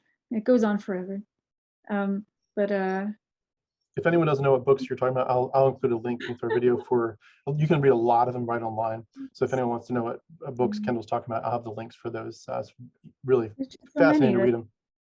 And they chose ones that kind of go together, and then others, they're like, well, that doesn't really say what we want. It doesn't fit in this, so no. But I'd like to read those. There's different opinions and different stories from the same time period. So yeah, I started I think studying more after that, and it gradually kind of got to the point where I felt like Jesus, well, I don't remember what came first, but I felt like he came to teach something, but wasn't a sacrifice. It was more about, what he was saying and what he was trying to get across to the people. And so I still considered myself Christian. I'm like, no, I follow him, but I think I have a better understanding of it. But of course, people who still believe that he was sin sacrifice, didn't consider me Christian, and it's hard to argue with people. But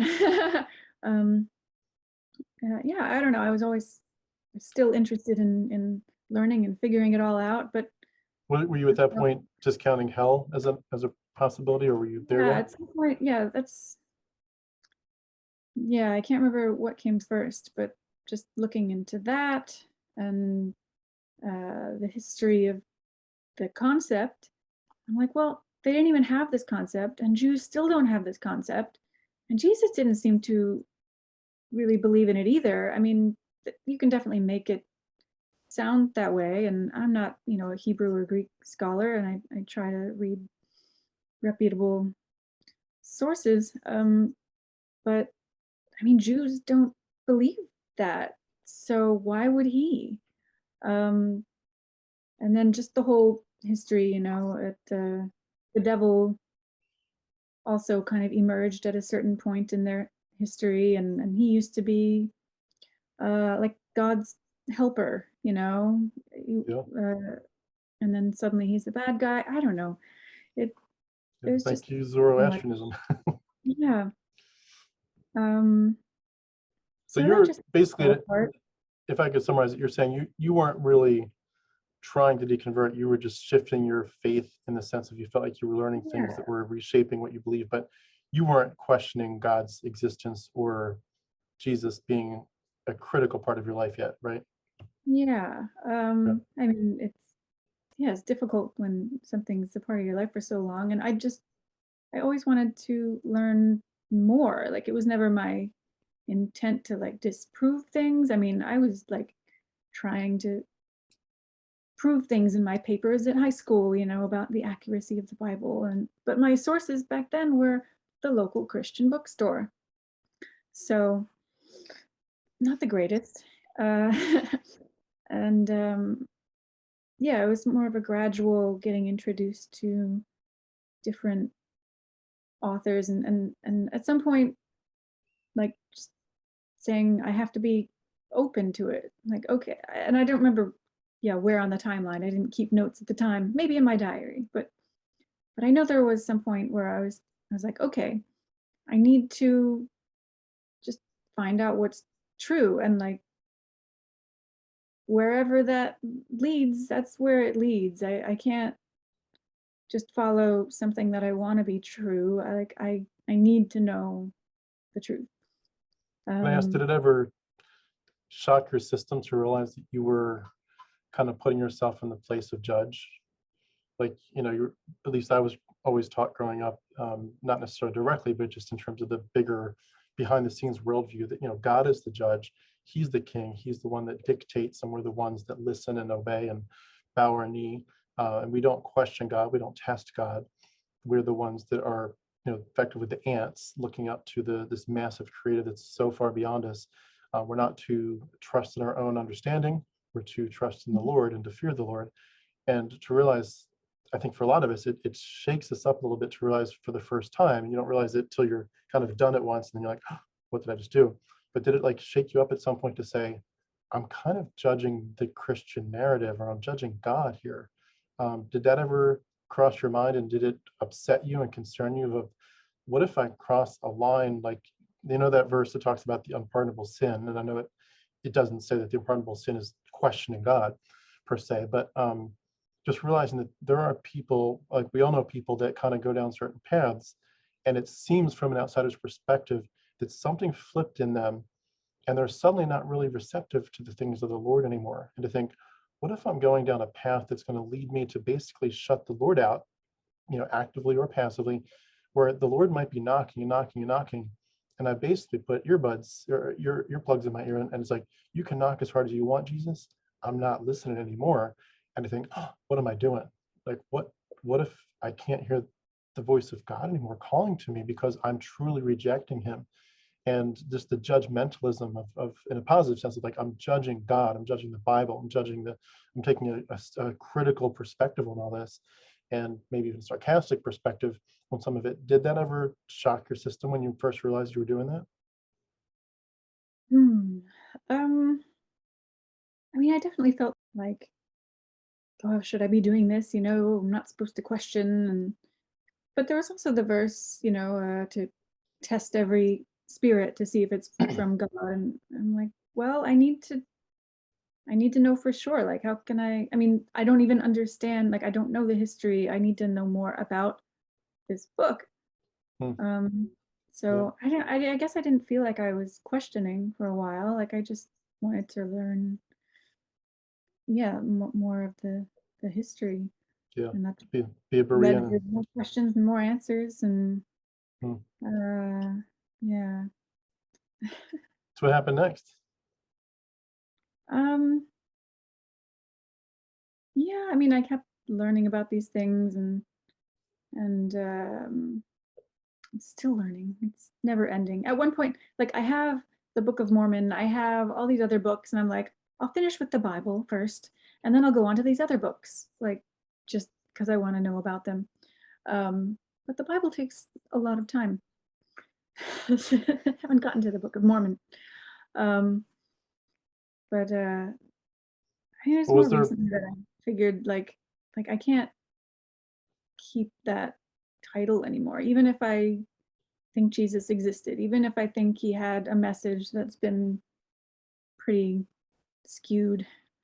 Um, like, I just, the Jewish tribal God is not my God. Um, I didn't choose that. And if I was given a choice, what God would I choose? I don't know. But why would I choose that one? Um, doesn't seem like a nice God. Uh, there's so much, I don't know, so many unnecessary things, like with Jesus's death. I mean, when would I ask that? Um, you always wonder, like, well, what happens to the people who never hear about him? And I'd be told, well, God's fair. He won't be unfair with people who never heard of him. Um,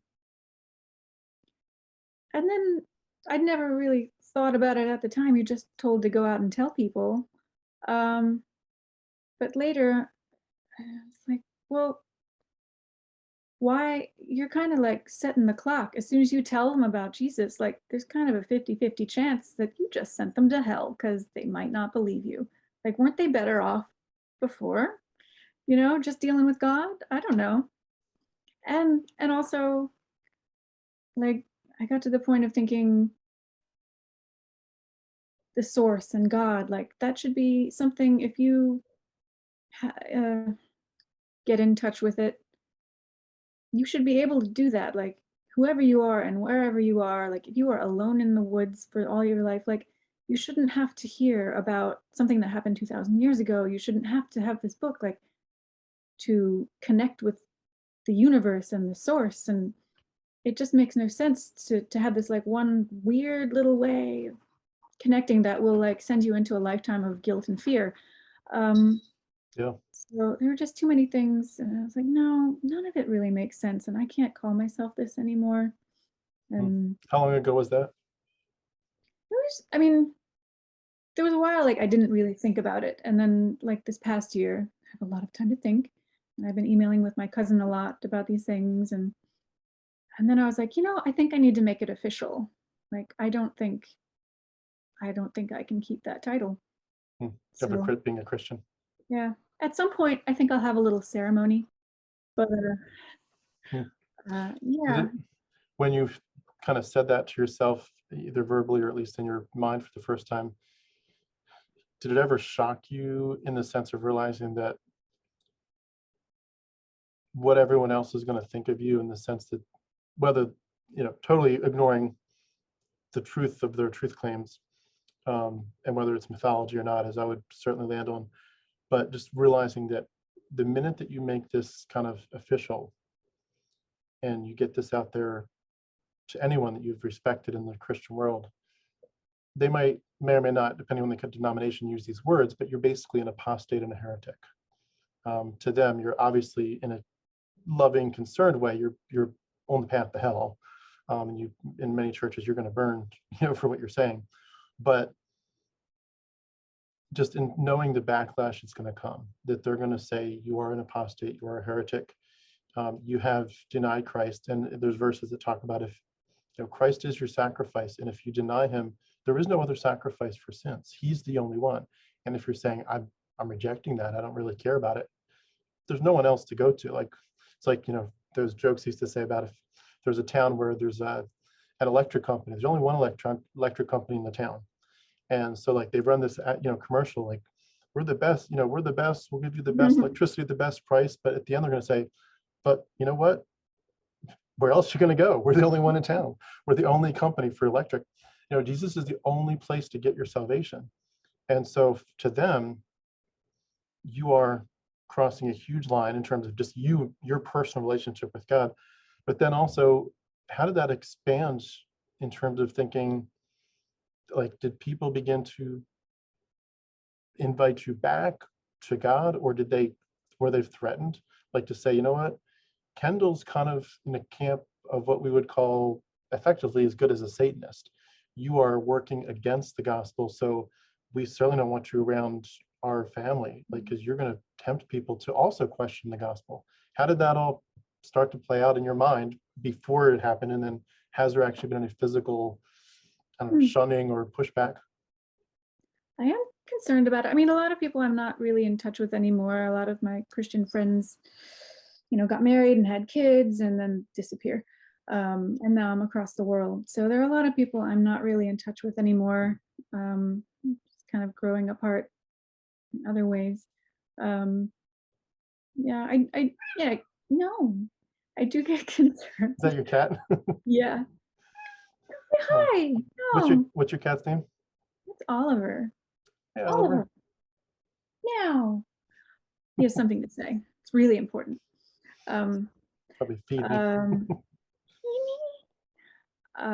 Yeah, I mean, there's been a little fallout so far. Well, one was someone I communicate with back in Lancaster, and we trade information about biblical things. We're on different sides of the fence. But he sent kind of an email that kind of annoyed me, asking me to reconsider Jesus. I'm like, how can I? Like, how can I when I can't discard like everything I know. I can't. And I, oh my goodness, Kitty, come here. I'm not letting you out. Got into a bit of an email debate with my dad months ago. Long story short, it kind of started on a tithing thing. And I was like, it's not really biblical. And here's my sources, like, and he kind of flipped out and said the Bible's inerrant and said some really terrible things. And it's a little manipulative and is now not talking to me, I guess. So there's that. And I'm like, I'm open, I'm here, I sent you birthday wishes. I'm, maybe I'm annoying with this. Like when I find out new things, or when I'm concerned about people doing things or throwing their money away, or just that sort of thing. Like maybe I'm a little blunt. I'm working on it, but I care. Like I don't want you throwing this away. I don't want you throwing your life away like any more than you have. To people who are living like this. I forgot to bring up one thing also that really collapsed the idea of hell or needing saving. The idea of reincarnation.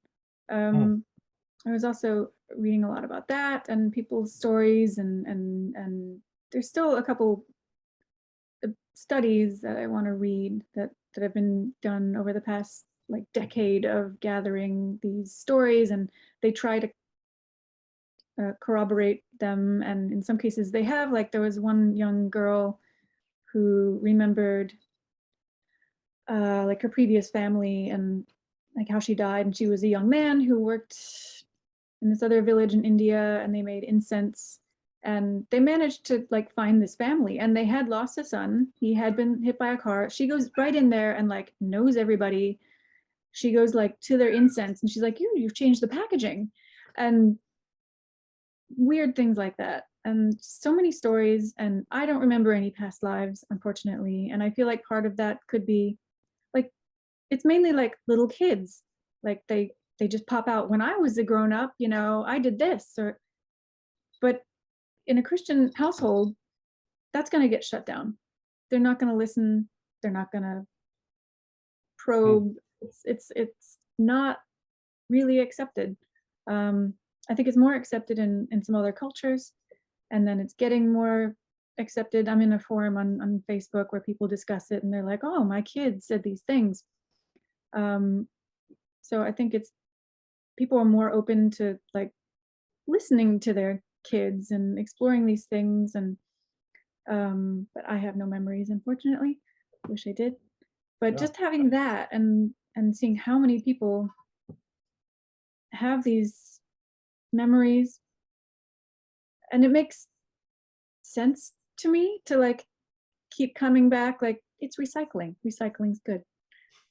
Why only have one life, like why not explore and like grow and experience and be different people, and I kind of feel like if that was more accepted, like maybe we'd have a more peaceful world, thinking like maybe I used to be Muslim, or maybe that person used to be part of my family, or just just yeah, seeing people as yeah, a whole Yeah. rather than so different.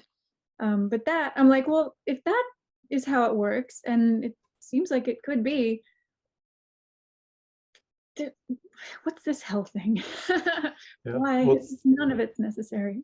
it's interesting that you bring up reincarnation. And I personally don't believe in any of those things, but the Greek philosopher Pythagoras, I think he called it transmutation, but same thing. He believed in reincarnation, and there's a whole bunch of Pythagorean concepts, and even a copied story with Jesus saying, "Put your nets down to get the fish," and the 153 fish. There's a whole Mm. bunch of Pythagoreanism woven into the gospel, so it's really interesting. But to your point, though, you're saying if it were true that reincarnation were part of it, would that make us feel more connected? And I would just like to piggyback on that and say there is like that is a conjecture. Reincarnation could be true, it could not be true. I personally land on it very likely being not true, but there is a piece that would effectively do the same thing, and that is for people to really move away from the Christian objection to evolution and to realize that we are actually part of the same family. Like Mhm. we all came from primates. We all came from, the original animals that started this whole thing, and we are actually much more connected than we want to admit. And that really is a big passion of mine to connect people, like you're saying, like to realize that person that looks so different, we're from the same family tree. It might go back quite a long way, but we're part of the same Even if it doesn't go back that ecosystem. far, even if you would go back to like two people, that's still, we're all connected. So if Yeah, you if you think there was like an Adam and Eve or a village or whatever, because I don't know who Cain went and married, but um we're still, if everybody came from that, like we are all related. yeah. So I don't quite understand why that's not really Yeah. Even if you promoted. took that biblical story as real, yeah, for sure. Or if you see us all as connected primates, much going back much earlier, yeah, it's crazy. It also brings up the idea that just that there is a sense of this universe that we're so oblivious to in terms of the mystery of it and the beauty of it. And I think as people get past Christianity, they begin to explore some of the ideas you're talking about, but they realize whether they end up landing in that idea or not, thinking it's true, maybe reincarnation's got value to consider, maybe it doesn't happen, I don't know, but whatever, they realize that there's a lot of mysteries to life that are really fun and interesting to dwell on, and that Christianity has kept you from even thinking about those possibilities, even if you're not saying I think that's true, you're just saying I just want to think about it and entertain it and research it. Yeah, But there was a whole Christianity lot of kind of, like, don't even think about it, don't look into it, don't do that, might lead you the wrong way. So yeah, it doesn't yeah, a make you lot. some kind of mystical new age, crystal loving weirdo to explore stuff. You're just saying I just want to think about alternative versions, because but the one thing I do know, I'm not saying there's no God, I'm not saying there's no way there's not an afterlife, I'm just saying I know what's not God, and I know that that includes Yahweh. Yahweh's not God. He's not a real person. This process of elimination, you Yeah. know. So but you know, there's other things that we don't know about. We're going to be agnostic in some Yeah. level.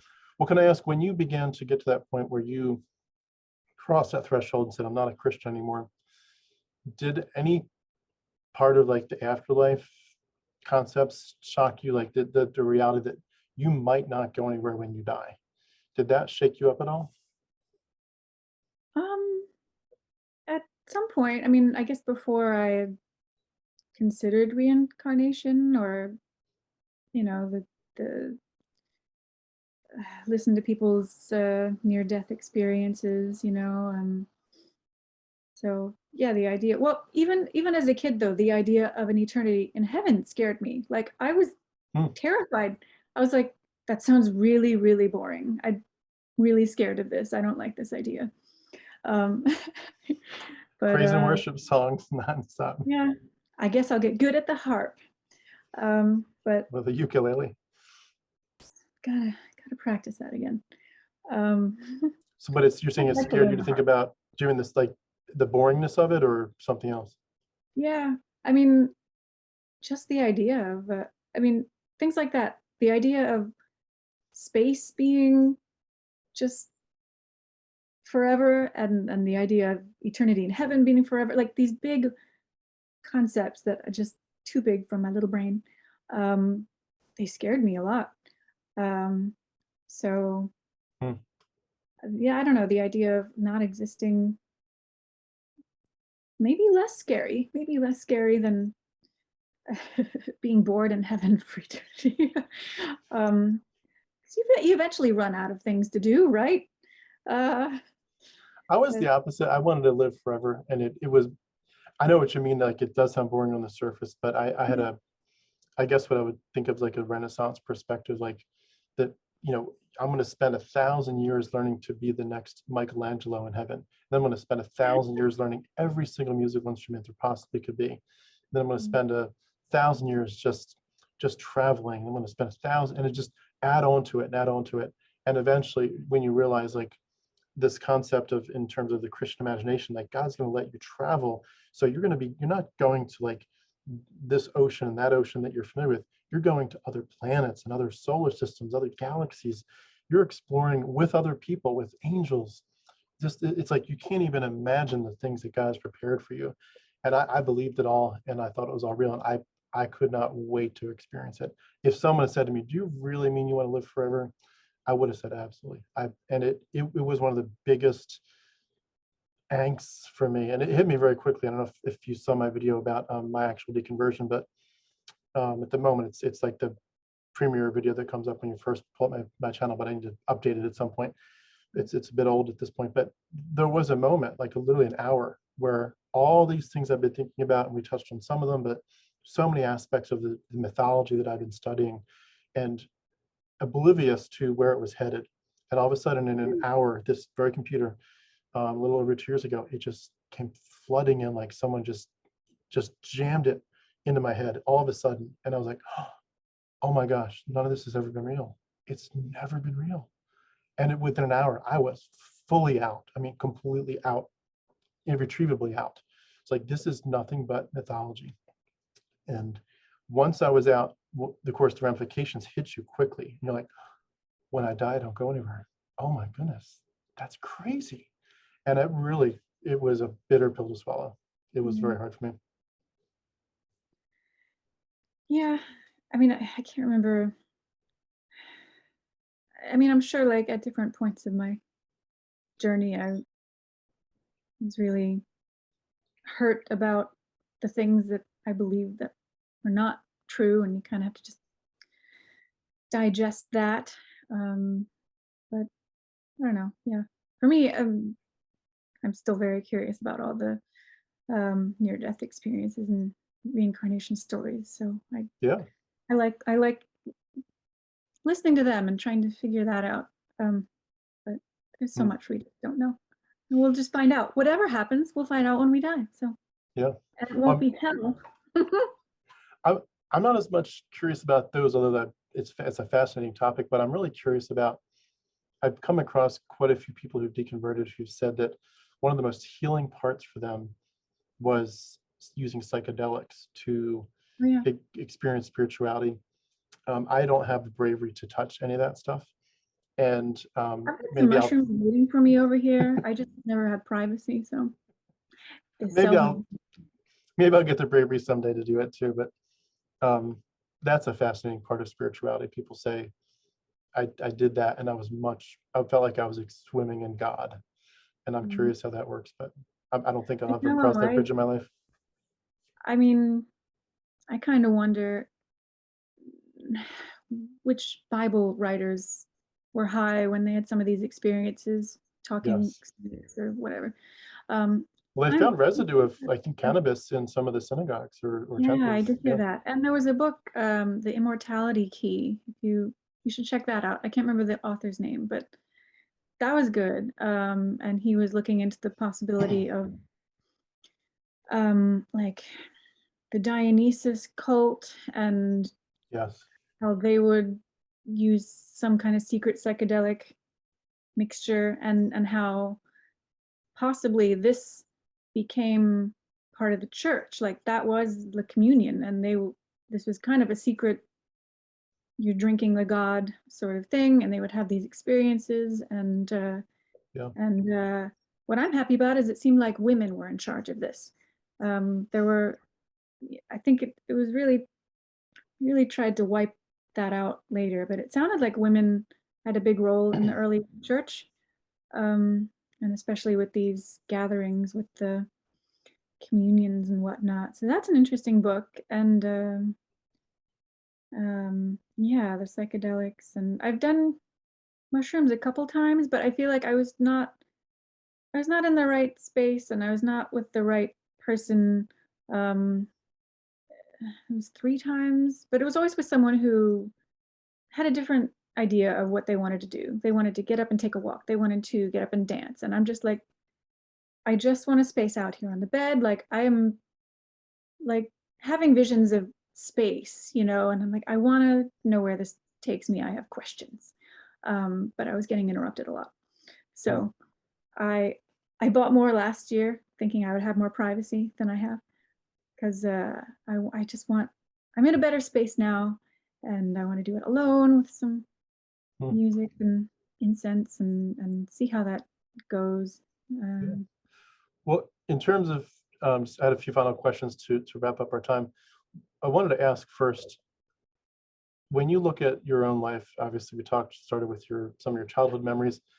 When you look at what happens to kids with the way that they're indoctrinated, does it sadden you to think that some of these kids are going to grow up thinking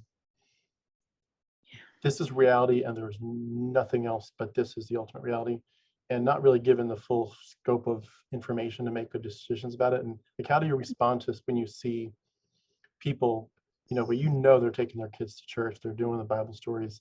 Is there any kind of gut Homeschooling. reaction to it all? Thank you for bringing that up. Yes, that is a concern, and I hope I hope I can do something in my life to have an impact there, because kids don't deserve that. I mean, yes, you need to guide them and teach them things and keep them safe, but yeah, when it comes to that, that's just it just takes over your world. And I mean, there are good things and bad things about it. I mean, we were taught good things, but to not have the choice, like you're not telling them this is what we believe, but let's go to the temple. Let's go to the Hindu temple, the Jewish temple, the anything else. Let's explore, and you don't have to go to church with us. Just like, but yeah, to like be reading these Bible stories and just like have it there. It's the day they're born, and just have it part of their reality. And it does disturb me, because yeah, there are some kids I worry about. And what do you do? Like, you could easily get cut out of their life if you try anything. So, Yeah. and then what? But yeah, it concerns me, because I mean, it's one thing if it's an educated choice, as an adult, but they're not given the choice. It's definitely questionable.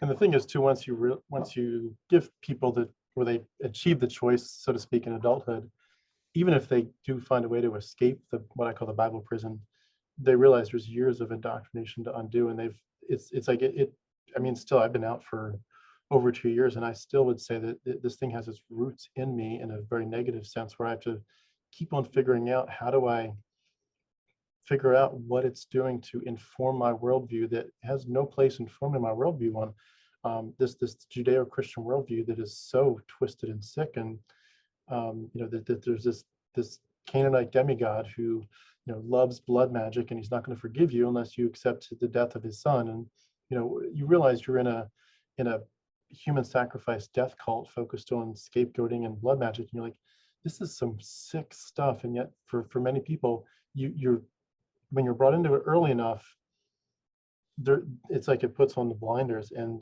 to take them back off later, if you don't take them off till you're like in your 20s or later, it feels like it's so hard, because you're like, but that's somehow there's some truth to it. There's got to be some truth to it. Like, no, there doesn't have to be. This could just be pure mythology that's just woven into our culture. Like, but there's got to be something there it's like, no, there doesn't have to be. And it's like this default. You have to literally start to train your mind as to how to identify the roots of this mythology that's in your psyche, and to actively pull as many of these tentacles out as you can.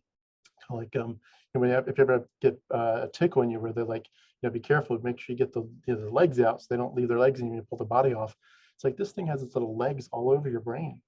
And I definitely understand what you're saying, and I think that is one of my biggest concerns too, in the sense that they know psychologically, if you get them while they're young, you've got them. And that to me is it's disturbing, and it's a form of child abuse that I would love to, like you said, I'd love to do what I can to change our culture for that. I feel like it's such a well-planned system by this point, like they're doing Yeah. it because they love their kids, but it's also,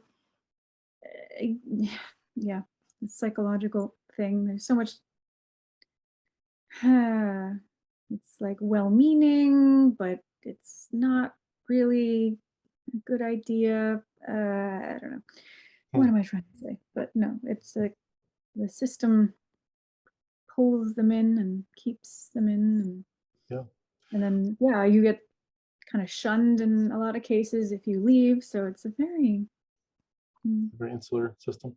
Well, I wanted to ask one final question, then also open the floor up if you had anything else, any points in your mind that you wanted to go over before we wrap up. But I was curious if you could just give a word of advice or counsel, or 2 cents to anyone who is just at the very fringe of what we would call deconversion, or more of a deconstruction for some people, where they're not necessarily leaving Christianity, they're just radically changing their perspective on it, but they still want to believe in God or Jesus or something. And other people are taking it all the way, where they're exiting all the way. But for someone that's at the very beginning, where they're kind of at that point we talked about earlier, where they're like aha moments, but it's taking their breath away, like, oh, what am I doing? Am I in danger of, am I going to burn in hell for what I just thought? Did I just question God? Did I just question the inerrant Bible? Did I just say that this inerrant Bible has errors all over it? And they're kind of dealing with the emotions and the bravery. Can I be this? Should I be this brave? Am I being belligerent to God and so forth? Am I just angry at God because he didn't let me have this or that in life? And they're dealing with all these questions. Their self-doubt comes in. They know that they're going to get berated by people if they voice these things publicly, and they're just trying to like at the bottom of it, they're just trying to figure out one question: is Christianity actually truth? Is it real? For someone that's at the very beginning of those questions, putting yourself back in those shoes when you were there, what would you say to that person in terms of encouragement, emotionally or whatever? What would you say to someone if you were talking to them, how to get started? I mean, I'd say it helps to find people, I mean, even strangers in Facebook groups, or someone you can talk to or ask questions of. I mean, it might take some searching to find the right group or people, but Christians are definitely gonna try to keep you in the club. But you could talk to other people, and you don't have to go fully over to talk to the atheists. There's such a wide range of belief. There's probably someone you can find to talk to, or a group. Yeah, don't talk And to us atheists. We're very, very scary. it's not scary. Um, and also, like, with the studying and reading, like, look for. I always read Amazon reviews and try to see who's like the real scholar, and there are some that are Christian writers, but they let's see, John Shelby Spong, I think. He was Catholic, or is Catholic, but he's got some good books about the New Testament books, and historical context, and um, Mm. so you can still find good resources. And the thing is, like, you can read something and you don't have to believe it or accept it right away. Like, read it and then decide, like, see where it fits in, or if it fits in, like, what makes sense. Like, just because you read something, it doesn't mean you have to believe it. Yeah. So I would piggyback on that too, to say, be mindful of the idea of who is the expert in the room, because in Christianity, of course, you're going to have a huge, heavily weighted group of scholars who are also going to be people who claim that this is their, this is their worldview. This is their way to get to heaven, is not just by being a student of the Bible, that's actually almost a side note to them, that the real big push of their life is that they believe this stuff, but they've also become scholars of it, but their faith is going to drive their conclusions. And so, just to say that, consensus is not what people make it out to be, especially in biblical things or any religious things. If the consensus says, well, this is definitely the way we should see it, that should raise a red flag. Consensus is definitely a construct that can be easily manipulated. But anyway, what else would you say to someone who's just at the very fringe of it? Or if you were talking even to yourself from back then, what would you tell yourself? if you're earnest and you're searching and you're looking for the truth, and, like, personally, I think, then and now, like, that God, well, he did like to kill a lot of people, but assuming that he is all knowing and all loving, and cares, like, and is truth, like, if God is like love and truth, and then I don't think he would smite anybody for trying to find the truth, and whether it leads, you could be searching and questioning, and then it could all lead you back to, like, oh, it all makes sense, and yes, I still believe this. Like, you don't know until you look. So Yeah, you would hope that he wouldn't smite you, but he did smite those guys for trying to save the Ark of the Covenant from falling to the ground, just for touching it. So, it is a little smiteful. yeah, But I would just add to that too, just to say, for anyone that's going through this, it's going to be okay. And I mean that in the truest sense, that it's going to be ultimately okay. It's going to get really weird though for a while. And I'm just saying this to prepare someone that hopefully, I think most people who listen to me are probably already out, so this is old news. But if you're for anyone that's just at the fringe of it, and if they've listened this far, it's going to get weird. And I liken it to that movie The Matrix a lot. But if you remember The Matrix, where Neo is first being told about the Matrix a little bit, he's in the room with Morpheus, and he puts his finger into the mirror, and the mirror is like a liquid, and the mirror begins to creep into his hand, up his body, and all of a sudden he realizes he's getting sucked into something, into the mirror or whatever. And a few seconds later, he's in his pod that the robots have created in the real world, and he's got all these hoses and cords connected to him, and they start popping off, because basically the robots are done with him now. Now that he's woken up, they're going to flush his body out of the system into the river. And it's like, where am I? Like, what is this world? I thought I was in the real world, and here I am in this robot world with robots grab my neck, and it's like, it's so bizarre.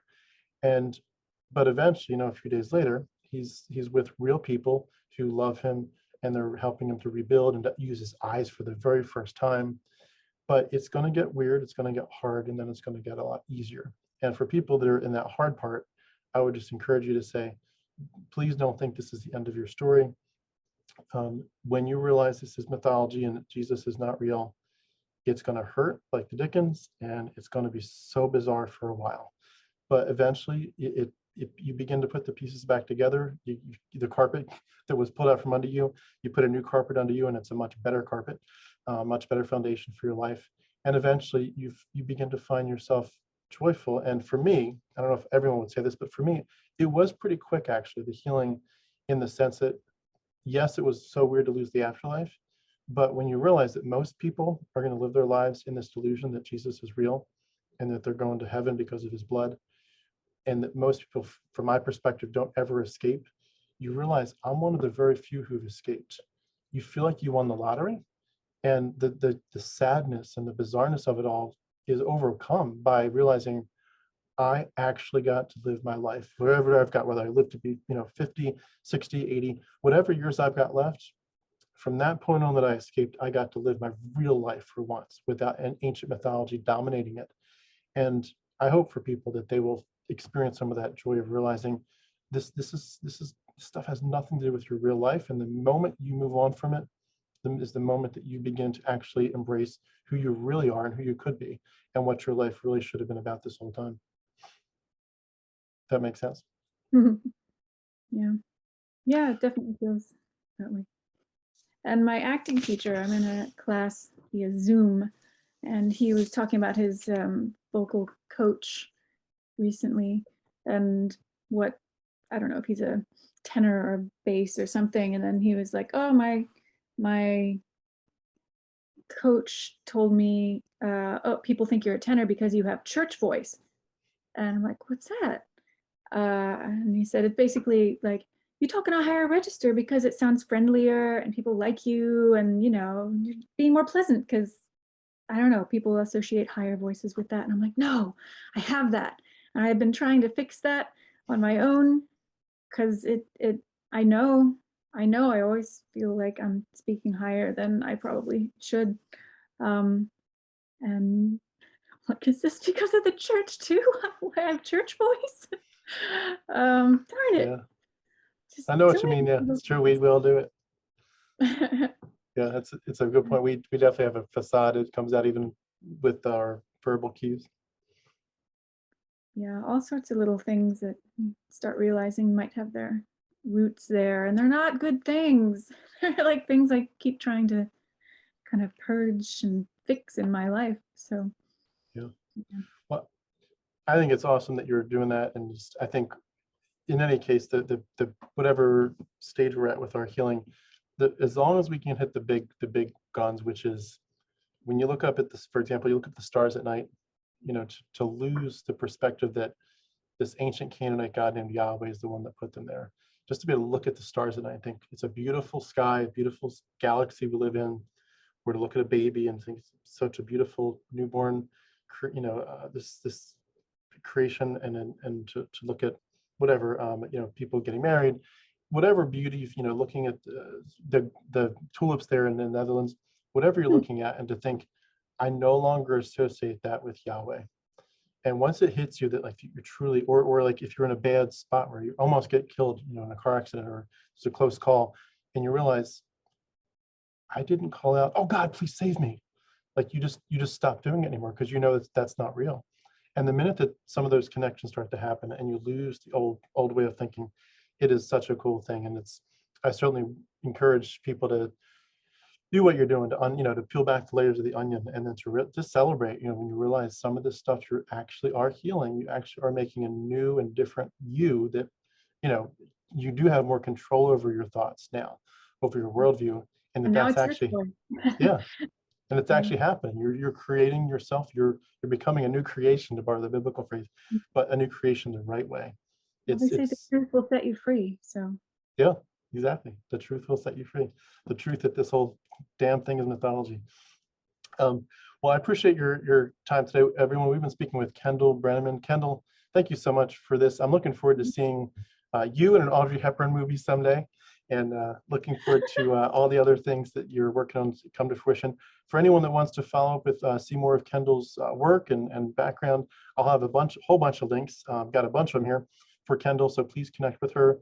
Please like and subscribe to her YouTube channel where she reads diaries. We didn't talk about it, but you read diaries, read old diaries. Oh yes, yeah. That's my new thing. This over the lockdown. I got into buying old diaries on eBay and reading them on YouTube, and then I have a buy me a coffee thing. But the goal has been to figure out who wrote them. Some are easy, they have the name written in there, but find the people and try to find their families and get them back. And we had one success story so far. Nice. It was actually a young man who became a Catholic priest. So he didn't have any kids, but I found his nephews. They were very happy to see that. So Very that's cool. kind of my thing, to return the families, reunite the family. Yeah, that's a great idea. I love that. Well, again, I'll have all the links beneath our video. And was there anything else you wanted to add before we wrap up? I'm on Instagram too. It's mostly like vintage styles and stuff like that. But awesome. I'll include that link too. Cool. Well, hopefully I'll connect with you sometime. Maybe do a follow-up when you're actually in Lancaster, Pennsylvania, visiting family. I'll try to get up there too and do a live interview with the heavy duty cameras. But thank you. Yeah, it'd be nice to do that. Well, thank you so much, everyone. Again, Kendal Brenneman. Kendal, thank you for your story today. This has been awesome. I look forward to connecting again sometime. Yeah, me too. Well, See you in Lancaster. Yep. Thank you very much.